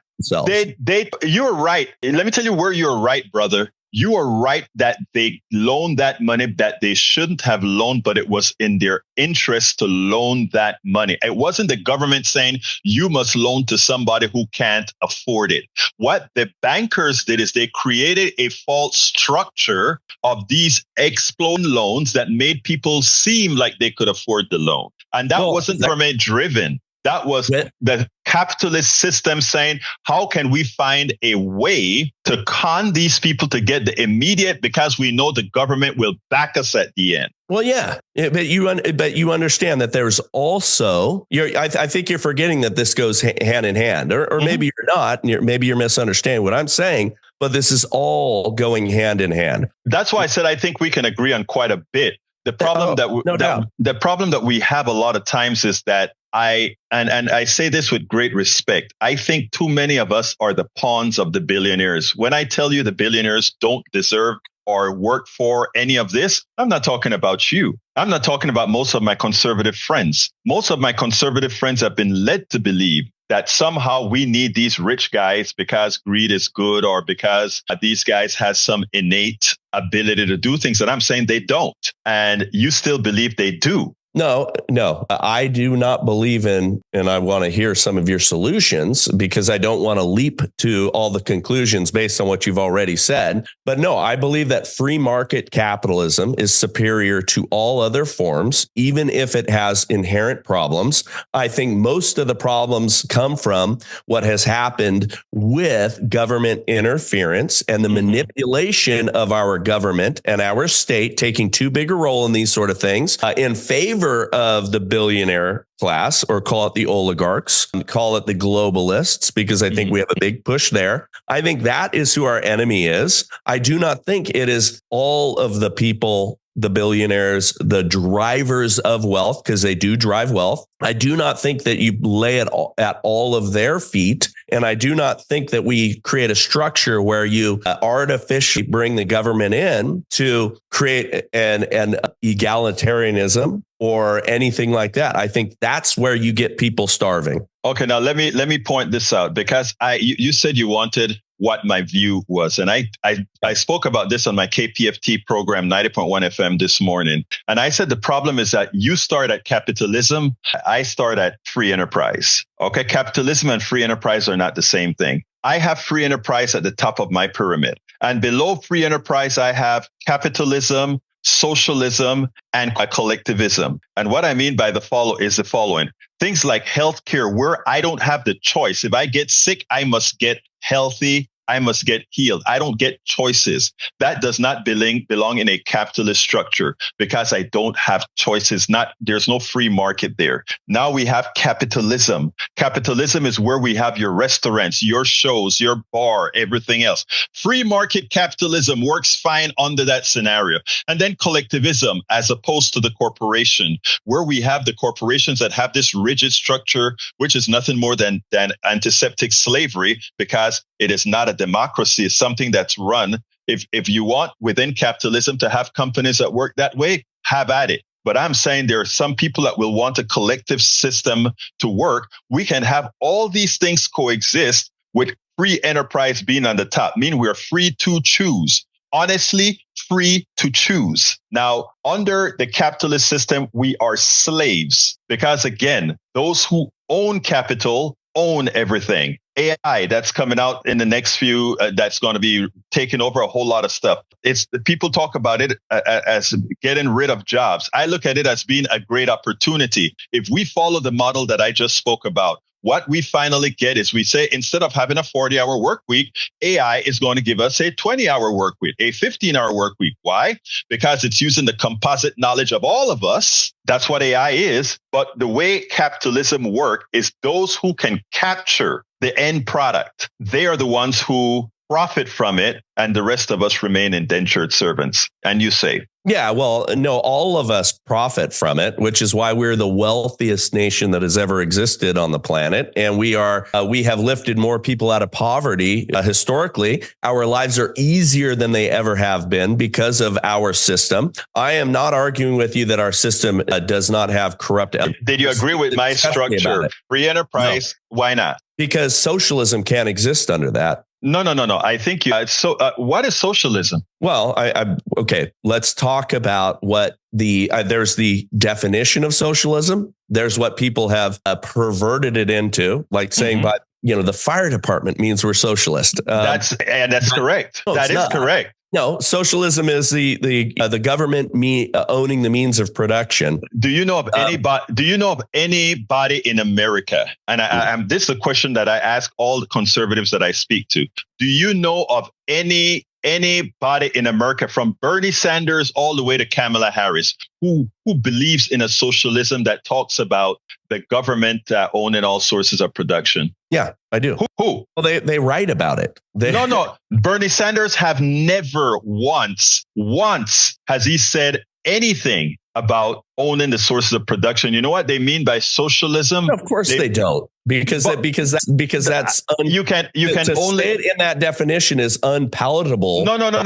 That's to not the population that. You know what they did? Property. They changed the dictionary system, and let me tell you how deep our system is. The dictionary has now defined socialism and communism as co-equal. Take a look at your Webster dictionary. That's a fallacy. They're both based in collectivism. Of course. And one is a different means of getting to the other. But, one is death by suicide. The other is death by murder. No. Yeah. We have to be honest here. Let me tell you what socialism, as we talk about. When I say free enterprise, this free enterprise at the top, meaning we have choices. Free enterprise, we have choices. Under free enterprise, we have capitalism. Those who want to follow that model for their businesses, etc., they can do that. Not under what you're suggesting, because you've already said that we should not have billionaires. No. I said we should not have billionaires. And now when it comes to that thing there, that chapter on capitalism, no billionaires will exist. And why will those billionaires not exist? Because the thievery that occurs under how the billionaire got their monies would not be feasible. Now, if for some reason they got around the system and people want to say, I'm going to make you have a billion. Tell me how John D. Rockefeller stole. John D. Rockefeller stole, first of all, from the inception of this country, the lands that he mined from, by you ever saying that the oil in that ground belongs to that person. That is fallacy. That oil was there. So once we get the person with capital that goes ahead and extract that oil and profits from that oil, at that point in time, if that revenue is not shared by the country itself, that is theft because they didn't put it there. So do you believe in private ownership of land? I am contentious of First of all, let me answer that in two ways. Sure. I understand that right now we do have private ownership of land, but it's kind of interesting because all the land that we have private ownership of is this way. I stole this thing. Now I own it. And now I can do whatever I want with it. That's one way of looking at it. That's looking from the. How does one? I own 10 acres up the road here that I'm going to build a house on. Right. How did I steal that?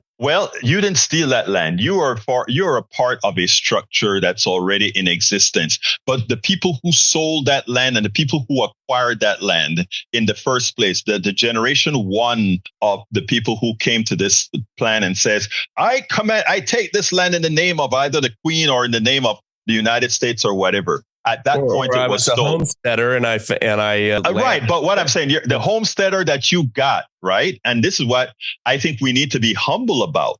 A lot of the homesteads that people haven't said, oh, this has been in my family for generations. Yeah, it was in your family for generations, but guess what? It started being owned by somebody else, and that it was nobody paid for it. The country just took it. And when we are honest with ourselves and realize you don't have any problem with just taking the land, right? No, I do not. And that's fine. And what I'm saying is I do. And those are some fundamental differences between how people think and how people evaluate things. And that's fine. What we ought to do is democratically resolve those issues. And that's what I think we're going to do. Okay. So would you suggest then, all right, a guy owns 100,000 acres of, prime land, somewhere here in the West. Do you believe that he should be allowed to do that? Or you think that if people voted that he shouldn't allow that, you can seize it? Well, no, what I really think about is that the people who had ownership of that land originally, the people who have birthright to that land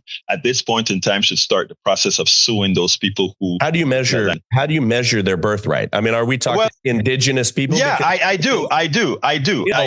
Yeah, but the Indians have a long line of, you trace back any of them, it's a long line of conquering each other. And I understand that land. I understand that. And that's where we get to the primal question is, do I believe in land ownership? I think land, when you bring all those machinations in, you see the issue. It's a real issue. It's like, who has the land? The person who conquers it. And well, if somebody else conquers it from you, don't complain. But that's a kind of veering off that veers off the subject a bit. I think we have a good understanding on things like capitalism, but I want to talk about Donald Trump in a matter. Do you think Donald Trump is a good guy? Well, I don't think anyone's a good guy. I think we're all inherently sinful. I think we all have our problems, but I'm not voting for, pastor in chief. I'm not voting for, you're always voting the lesser of two evils, unless Jesus is on the ticket. I'm sure you've heard that before. Is Donald Trump a good guy? I think there's elements of him that is, and there's things that I disagree with. Do you think Donald Trump is a thief? Well, no. Yes or no? Do you think Donald Trump is a rapist? No, I do not believe he's. Do you think Donald Trump lies a lot? I think that. Hang on. And let me tell you why I want to do it this way, because I'm going to give you all the latitude you need to tell me about Donald. Okay, sure. Do you think Donald Trump is a liar? Well, we're all liars. Do you think Donald Trump lies more than most? More than most politicians? No, more than most. I mean, not. Even politicians. You don't think so? All right. Do you think Donald Trump cares about you? Well, let me answer that one precisely. So I've met him before. I mean, I've met him several times since. I'll be at Mar-a-Lago this week. And I think he is a very genuine person to people, especially on a private level. I've been pretty impressed about how he's treating his team and staff. I met him prior to him ever running for office. We'll call it probably 2011, 12, somewhere in there. I insured one of his hotels and he was passing through that day. I had a great story told to me from his former driver, who's now the GM of that particular hotel, who said that the day I went to work for Trump, he said, if you pay attention, you listen and learn, you're not going to be my driver for long. And the guy moved up through the company and was a very competent GM of that particular hotel. I can't tell you how many people I know who are lauded by the public, whose children hate them. And Donald Trump has well-organized kids who love and appreciate their father. So it tells you a lot about who he is behind the scenes. I think calling him a rapist or, things like that based on E. Jean Carroll, who had zero credibility. There was nothing about that was credible in her arguments. There was nothing about that trial that was fair to Donald Trump, including not being allowed to bring in evidence about her character in the process. And I think we have a problem when we have that much lawfare against an individual like Donald Trump or many people in this administration. We've also diminished and devalued actual rape victims and things like that by the lawfare that they promoted against Donald Trump. And all of those things are falling apart and disintegrating as we speak because the jig is up. Actually, why do you say they're falling apart? I mean, they're going to fall apart because he's president. America chose to elect him again. Well, right? They were falling apart prior to that. Well, no. Wait, just based alone on some of the novel legal theories that they used to prosecute him,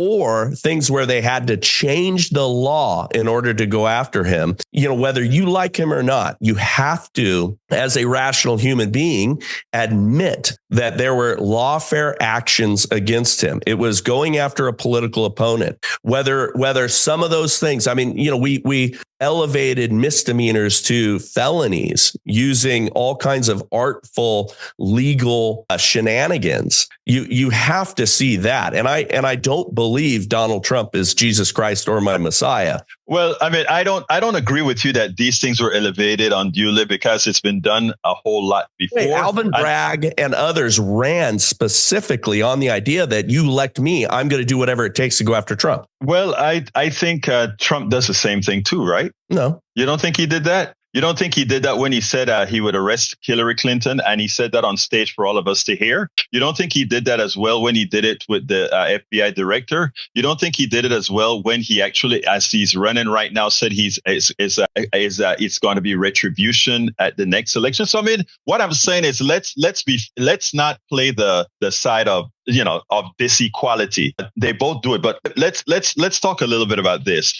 Why is it that he's surrounded with guys like Pete Hegseth, defense secretary, this guy that his own mother thinks he is an abuser of women? Why is he that he's around somebody like Gates, who we know for a fact is a dope, sniffer, as well as all right. Tell me how we know that for a fact. Because again, okay, let me back up because I'm glad that, because I know Matt Gaetz. No. Let me tell you, I'm glad that you asked that. Okay, given the evidence and that has come out, the people who've said they've been with him doing these drugs, etc. Given that conservatives on the floor have seen some of the pictures of Gates crushing his Viagra with, I don't remember what else it was, and talking about it and showing them the women. Again, these are conservative Congress people. I've seen all of these things.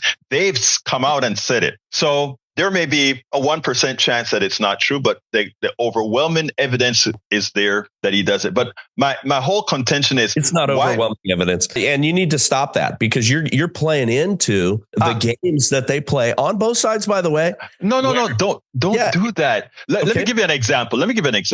Sure. I am so happy that Biden pardoned his son. And the funny thing about it is I'm not even a fan of Biden or his son. Right. But I just think that based on what Donald Trump said he's going to do, I was happy that he did it. All the Democrats are, to put it bluntly, are pissing me off because they're out there. Oh, he went against what he said. He said he was. And I'm like, are you saying Democrats? Because in what I'm reading, all the Democrats are like, yeah, that's right. He should have been him. I don't know where you're seeing here. If you take a look at, I'm seeing it bubble up. No, brother. In fact, I was watching Don Lemon today, and he's just as upset as I am because Democrats are like little punks with their tails within their legs that are there saying, "Oh, he went against his word." No. Well, I'll take your word for that. I'm seeing hundreds saying that they're happy that he did. So that is one of.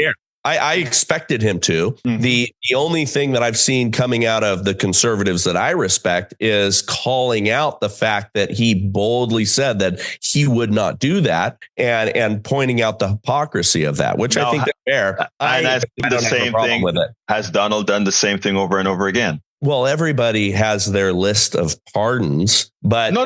That's not what I mean. He pardoned him for things that he did or may have done. Versus, people are trotting out Jared Kushner's father, who served time for the things that he was pardoned for. Not an open-ended. Now that part is true, pardon. Brother. That part is true. But I mean, given that he only has about 50 days or so in the House, I am all for what he did, and I'm telling you this because what I want him to do next is to pardon everybody in the Justice Department. Because again, it's not going to happen, but I wish he would. That said, my concern about this is, do you have children? I do. Okay. How many kids do you have? 3. Any women that are kids? All daughters. Oh man, that's your fault, right? I love it. I have a daughter. I love it. These girls are the best to her heart. 21, 20, and 15. Oh man, you're really in those trouble ages right now because all those boys are looking at your beautiful daughters. My oldest just got married, and she married a great guy, and I love him to death. Well, you know what? You're a lucky man. But let me just tell you, how can you vote for Donald Trump, right? And look at your kid in the eye, knowing, I'm assuming that you believe this guy has been a predator before, given the number of women that have claimed he's a predator. So here's the problem with what they have done in our modern politics is everyone you looked at. Here's why this has been bad for women in general. From the moment Russell Brand gets traction and becomes a new man, claims himself now conservative, goes to that. What do? They immediately come out with decades old claims against him. Things that weren't they didn't go after him at the time. All these things surface. Okay, if there is criminal behavior by people, we need to go after them. Mm-hmm. The problem that we have with many of these things, E. Jean Carroll being the most prominent one, this is a woman who bragged on television about rape fantasies. This is someone that had zero credibility and in front of a jury in an area where it's 90% a Democrat, he was convicted of, civil trial, right? Not even of rape, but the judge from the bench says that, basically it was rape.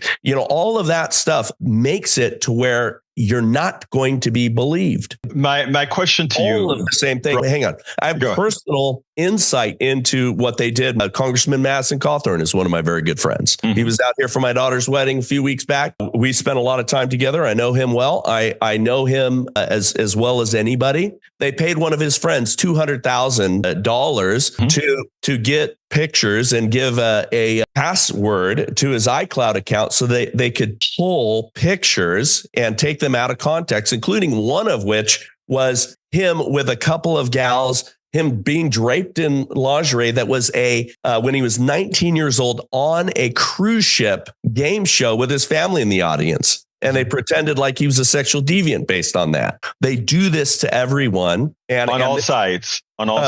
Mostly on all sides. But I would put the balance of it, and I'll tell you exactly why, is because conservatives tend to generally have more Christian foundational underpinnings. Thank you for making the segue, because let me just finish this sentence. Yeah, go ahead. Is they know that gets to us and destroys credibility. Okay, so they'll attack us with those sort of things. I mean, the second anyone on our side runs for anything prominent or gets pushed up for anything prominent, immediately. And that's not what the conservatives generally do.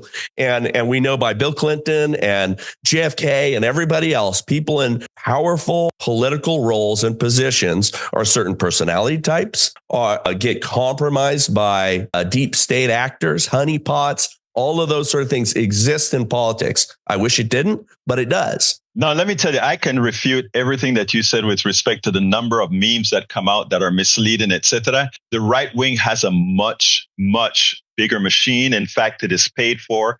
While on the liberal side, unfortunately, we don't have the investments for that. The $1.2 billion that went to Kamala went to all those high price elitist guys on the coast. So the real stuff comes from your side. But let me ask you something about Christianity, because you're a Christian, and I will never question your faith. I think, and I listen to the way that you talk about your daughters, and I can see the love that you have for your daughters, etc., just like the love I have for my daughter. But what concerns me is how the way many conservatives operate. It is for them only, meaning for their insular families only. Let's go ahead and take a look at, first of all, I don't understand, and I don't think there's anything that you've been able to say today that convinces me that your vote for Donald Trump doesn't present a problem to your daughters, okay? Whether they say it or not. Somebody that is on tape talking about grabbing women and taking advantage of women. I'm not talking about hearsay now. I'm talking about what he said. Your daughters, in my humble opinion, even as they are within your framework, there's something in the back of their heads that are going to wonder, how can this guy be the president of the United States? And their sons have to wonder, are we justifying the abuse of women by men, just of what this guy said? Before I let you let's go on what he said, though, because you're mischaracterizing. You're turning it into sexual assault when he said a fundamental reality and truth. If you are a powerful celebrity who's incredibly wealthy, women throw themselves at you and will let you grab them by the nether regions. I'm not. He said. It doesn't. I'm not advocating it. Obviously, no. I know that's what mischaracterize. I gave you into sexual assault, Brother Bryce. I gave you your kudos as a Christian. Now I am confronting you with non-Christian acts, okay, by this guy. Well, I'm not considering that a Christian act, but I get it, sir. I understand. I honestly understand. What I'm saying is you cannot make this guy any type of moral person, no matter what you try. I don't. Okay. And that's good. I'm glad that we're at least there. Okay. Now, what I'm saying then is to put this guy in the highest elective office. It does something, not maybe immediately, to the psyche of children, because we have now moved the pole. We've moved it. But biblically, right, the things that is supported, I know you know your Bible very well. We should not be treating the foreigners the way we treat the foreigners right here in this country. We should not be doing, if we are biblical, the things that we are doing in this country today with regards to healthcare, we shouldn't be doing. The things that we are doing with regards to childcare, we shouldn't be doing. And I don't see, capitalism is in direct contrast with the Bible. Capitalism in healthcare, capitalism in all these other forms of social things that we need is in direct conflict with the Bible and in some of your foundational material. Oh, I can prove that. But go ahead. Why is it not true? Okay, you're pretending that the concept of business did not exist in biblical times. No. Jesus, in fact, when they had business on the Sabbath, went and tore down the whole thing, right? Okay, wait. You're talking about the temple. Right, exactly. Yeah, money changers in the temple is different than what we're talking about here. You're pretending that they didn't have tent makers and fishermen and all the people that sold their goods in the marketplace. What happens on your side is you take the idea that we need to care for the poor. Yes. And you overlay on top of it the responsibility of the state to do that, which is not what Jesus talked about. No. He's taking our money voluntarily and giving to the poor, which I give hundreds of thousands of dollars a year. Like I said, I think you're a good person, but I think the thing about it is, as a society, there's a difference between a society. We have a society for a reason. Society is that together we do things better and more effectively. And I don't want to depend on your generosity to have a society that was built by a whole bunch of folk that has some aberrations in that society that has to be mitigated via what taxes do. Yeah. Here's our conflict. You believe, and this happens in Europe, and Europeans do not give to charity like the U.S. does. And the reason being is because they have been told and conditioned forever that the state, and it's their responsibility to take care of things. So my neighbor across the street, can endorse the government to come and take the money by force from me to care for the poor. I love the way you say that. Take the money by force. No, Jesus said, "Give unto Caesar that which is Caesar's, unto the Lord what is the Lord." So if we want to be technical about it, there's nothing about theft when we talk about taxes. Taxes are done by a government that is freely elected by and for the people. So therefore, that stuff about the government wasn't in Caesar's day. I know it wasn't then, but now it is. Well, don't confuse it. But here's the deal. Here's the deal, and which is very important, right? You talk about Europe. Europe has a much more humane way of handling healthcare. Europe has a much more humane way of handling social welfare.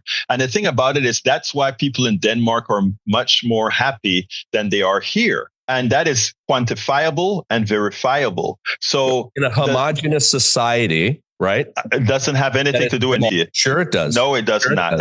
It scales. The thing of it is, it scales highly better. Educated society.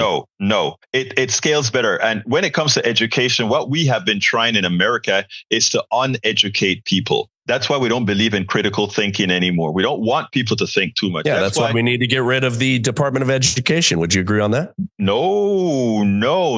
It's destroyed our education system since its inception in 1979. No. Here's a problem right now, Brother Bryce. We are close to the end of this discussion for this segment. I'm going to want to have you on again. Let's do it again. Listen, I appreciate you. I really do. And I'm glad that we have this talk. Healthcare is one of my expertise. Oh, me too. We're going to have a great talk on that. And I think that you're dead wrong about it, but I bet we could come up with some areas of agreement. That would be great. But I tell you how I want to close, because, Donald Trump is now in the control of our country effective the 20th of January. There won't be any people going onto the Capitol and blowing crap up like it happened on the 6th when Donald Trump lost the election. Now, what do you expect out of the 4 years of Donald Trump? Well, first, January 6th was very much a manipulated inside job, and a lot of that's going to be coming out here shortly. I have a guy who's going to come on my show as soon as he's able, and we're going to talk about how many known FBI agents were in that crowd fomenting a lot of that sort of stuff in order to push a particular political narrative. And we can talk about that another time. And I would love to talk about that because you are so wrong about that, but I definitely want to talk to you about that, because what I see is an alternate state of reality that we have to come to agreement with. And the problem is that there's a lot of good Bryce. Let me be honest with you in closing, Bryce. I don't know how much of the stuff you say relative to Trump you actually believe, because after speaking to you for almost an hour, you're a damn bright guy. You are a very smart guy. And my concern, in doing media, the same that you do here, you are very well funded. We are not here on this side. And my thing is, and I say this, I'm not wanting an answer. It concerns me that we have very smart guys like you out there that are telling this story and that are effective in telling the story. Because I think and I say this with respect, it's really a danger to the country. But we will talk about this. We're going to talk again, and I am talking about soon, because you are one conservative guy. I'll actually call you a MAGA guy that actually can have an intelligent conversation. So thank you so kindly for having been on Politics Done Right. Yeah, I appreciate it. Thank you so much. I'll leave you with one thought. I voted for Godzilla, and I do believe everything that I've said. I voted for Godzilla in the hopes that he holds back the hordes emerging from hell. We can talk a little bit more about that, but in his administration, including people that I know very, very well, who are believers, who are stand-up moral actors, will be a part of this administration, and that's what I voted for. I love you, brother. Love you, brother. We'll talk again. Have you on my show as well. We'll arrange. I appreciate that. Patrick, how you doing, brother? I think that we're a little bit over on time. A little bit over. Yeah, we're over, but real quick, that's fine. He said that he believes in free market capitalism. Now, free market capitalism can't exist with billionaires. No, and there's so much that we need to talk about that, and not only that. You saw what I presented to him: free enterprise on top with the different selections for different modals. He didn't. I don't think he actually understood that. Right, because it threw a wrench into his thought process, because you just nailed why it threw a wrench into his thought process. Free market capitalism and billionaires don't coexist, because the billionaires buy up everything to prevent that. And not only that, when capital is a form of coercion. If I have enough money, I can get other people to do what I want, or I can sabotage other people. You buy up everything, so right? So if I can sabotage people or I can manipulate people, how is that free? Exactly. But look, we went really over, and I don't want to do too much post-processing on this show. So I want to thank you for calling in. I want to thank everybody who stayed over to listen to it. And Patrick, let's you can bring this up tomorrow. I mean, the next morning that we have at KPFT. But thank you so kindly for listening, my brother. What about Zoom? Yeah, we by the way, tomorrow is Ask Egberto Anything. I forgot to announce it. Thank you for telling me that. Ask Egberto Anything is tomorrow. I better go ahead and send it out in my email as well. Thank you, my brother. Yes, please. Thank you. Have a great day. Bye-bye. All right, folks, I don't have any time to do anything else. Please go to politicsdoneright.com/newsletter and become a paid subscriber. We have a lot of this stuff coming up, a lot of these kinds of conversation. My name is Egberto Willies. This is Politics Done Right. And you guys know how I end this baby. Out. We spend a lot of time deconstructing the news.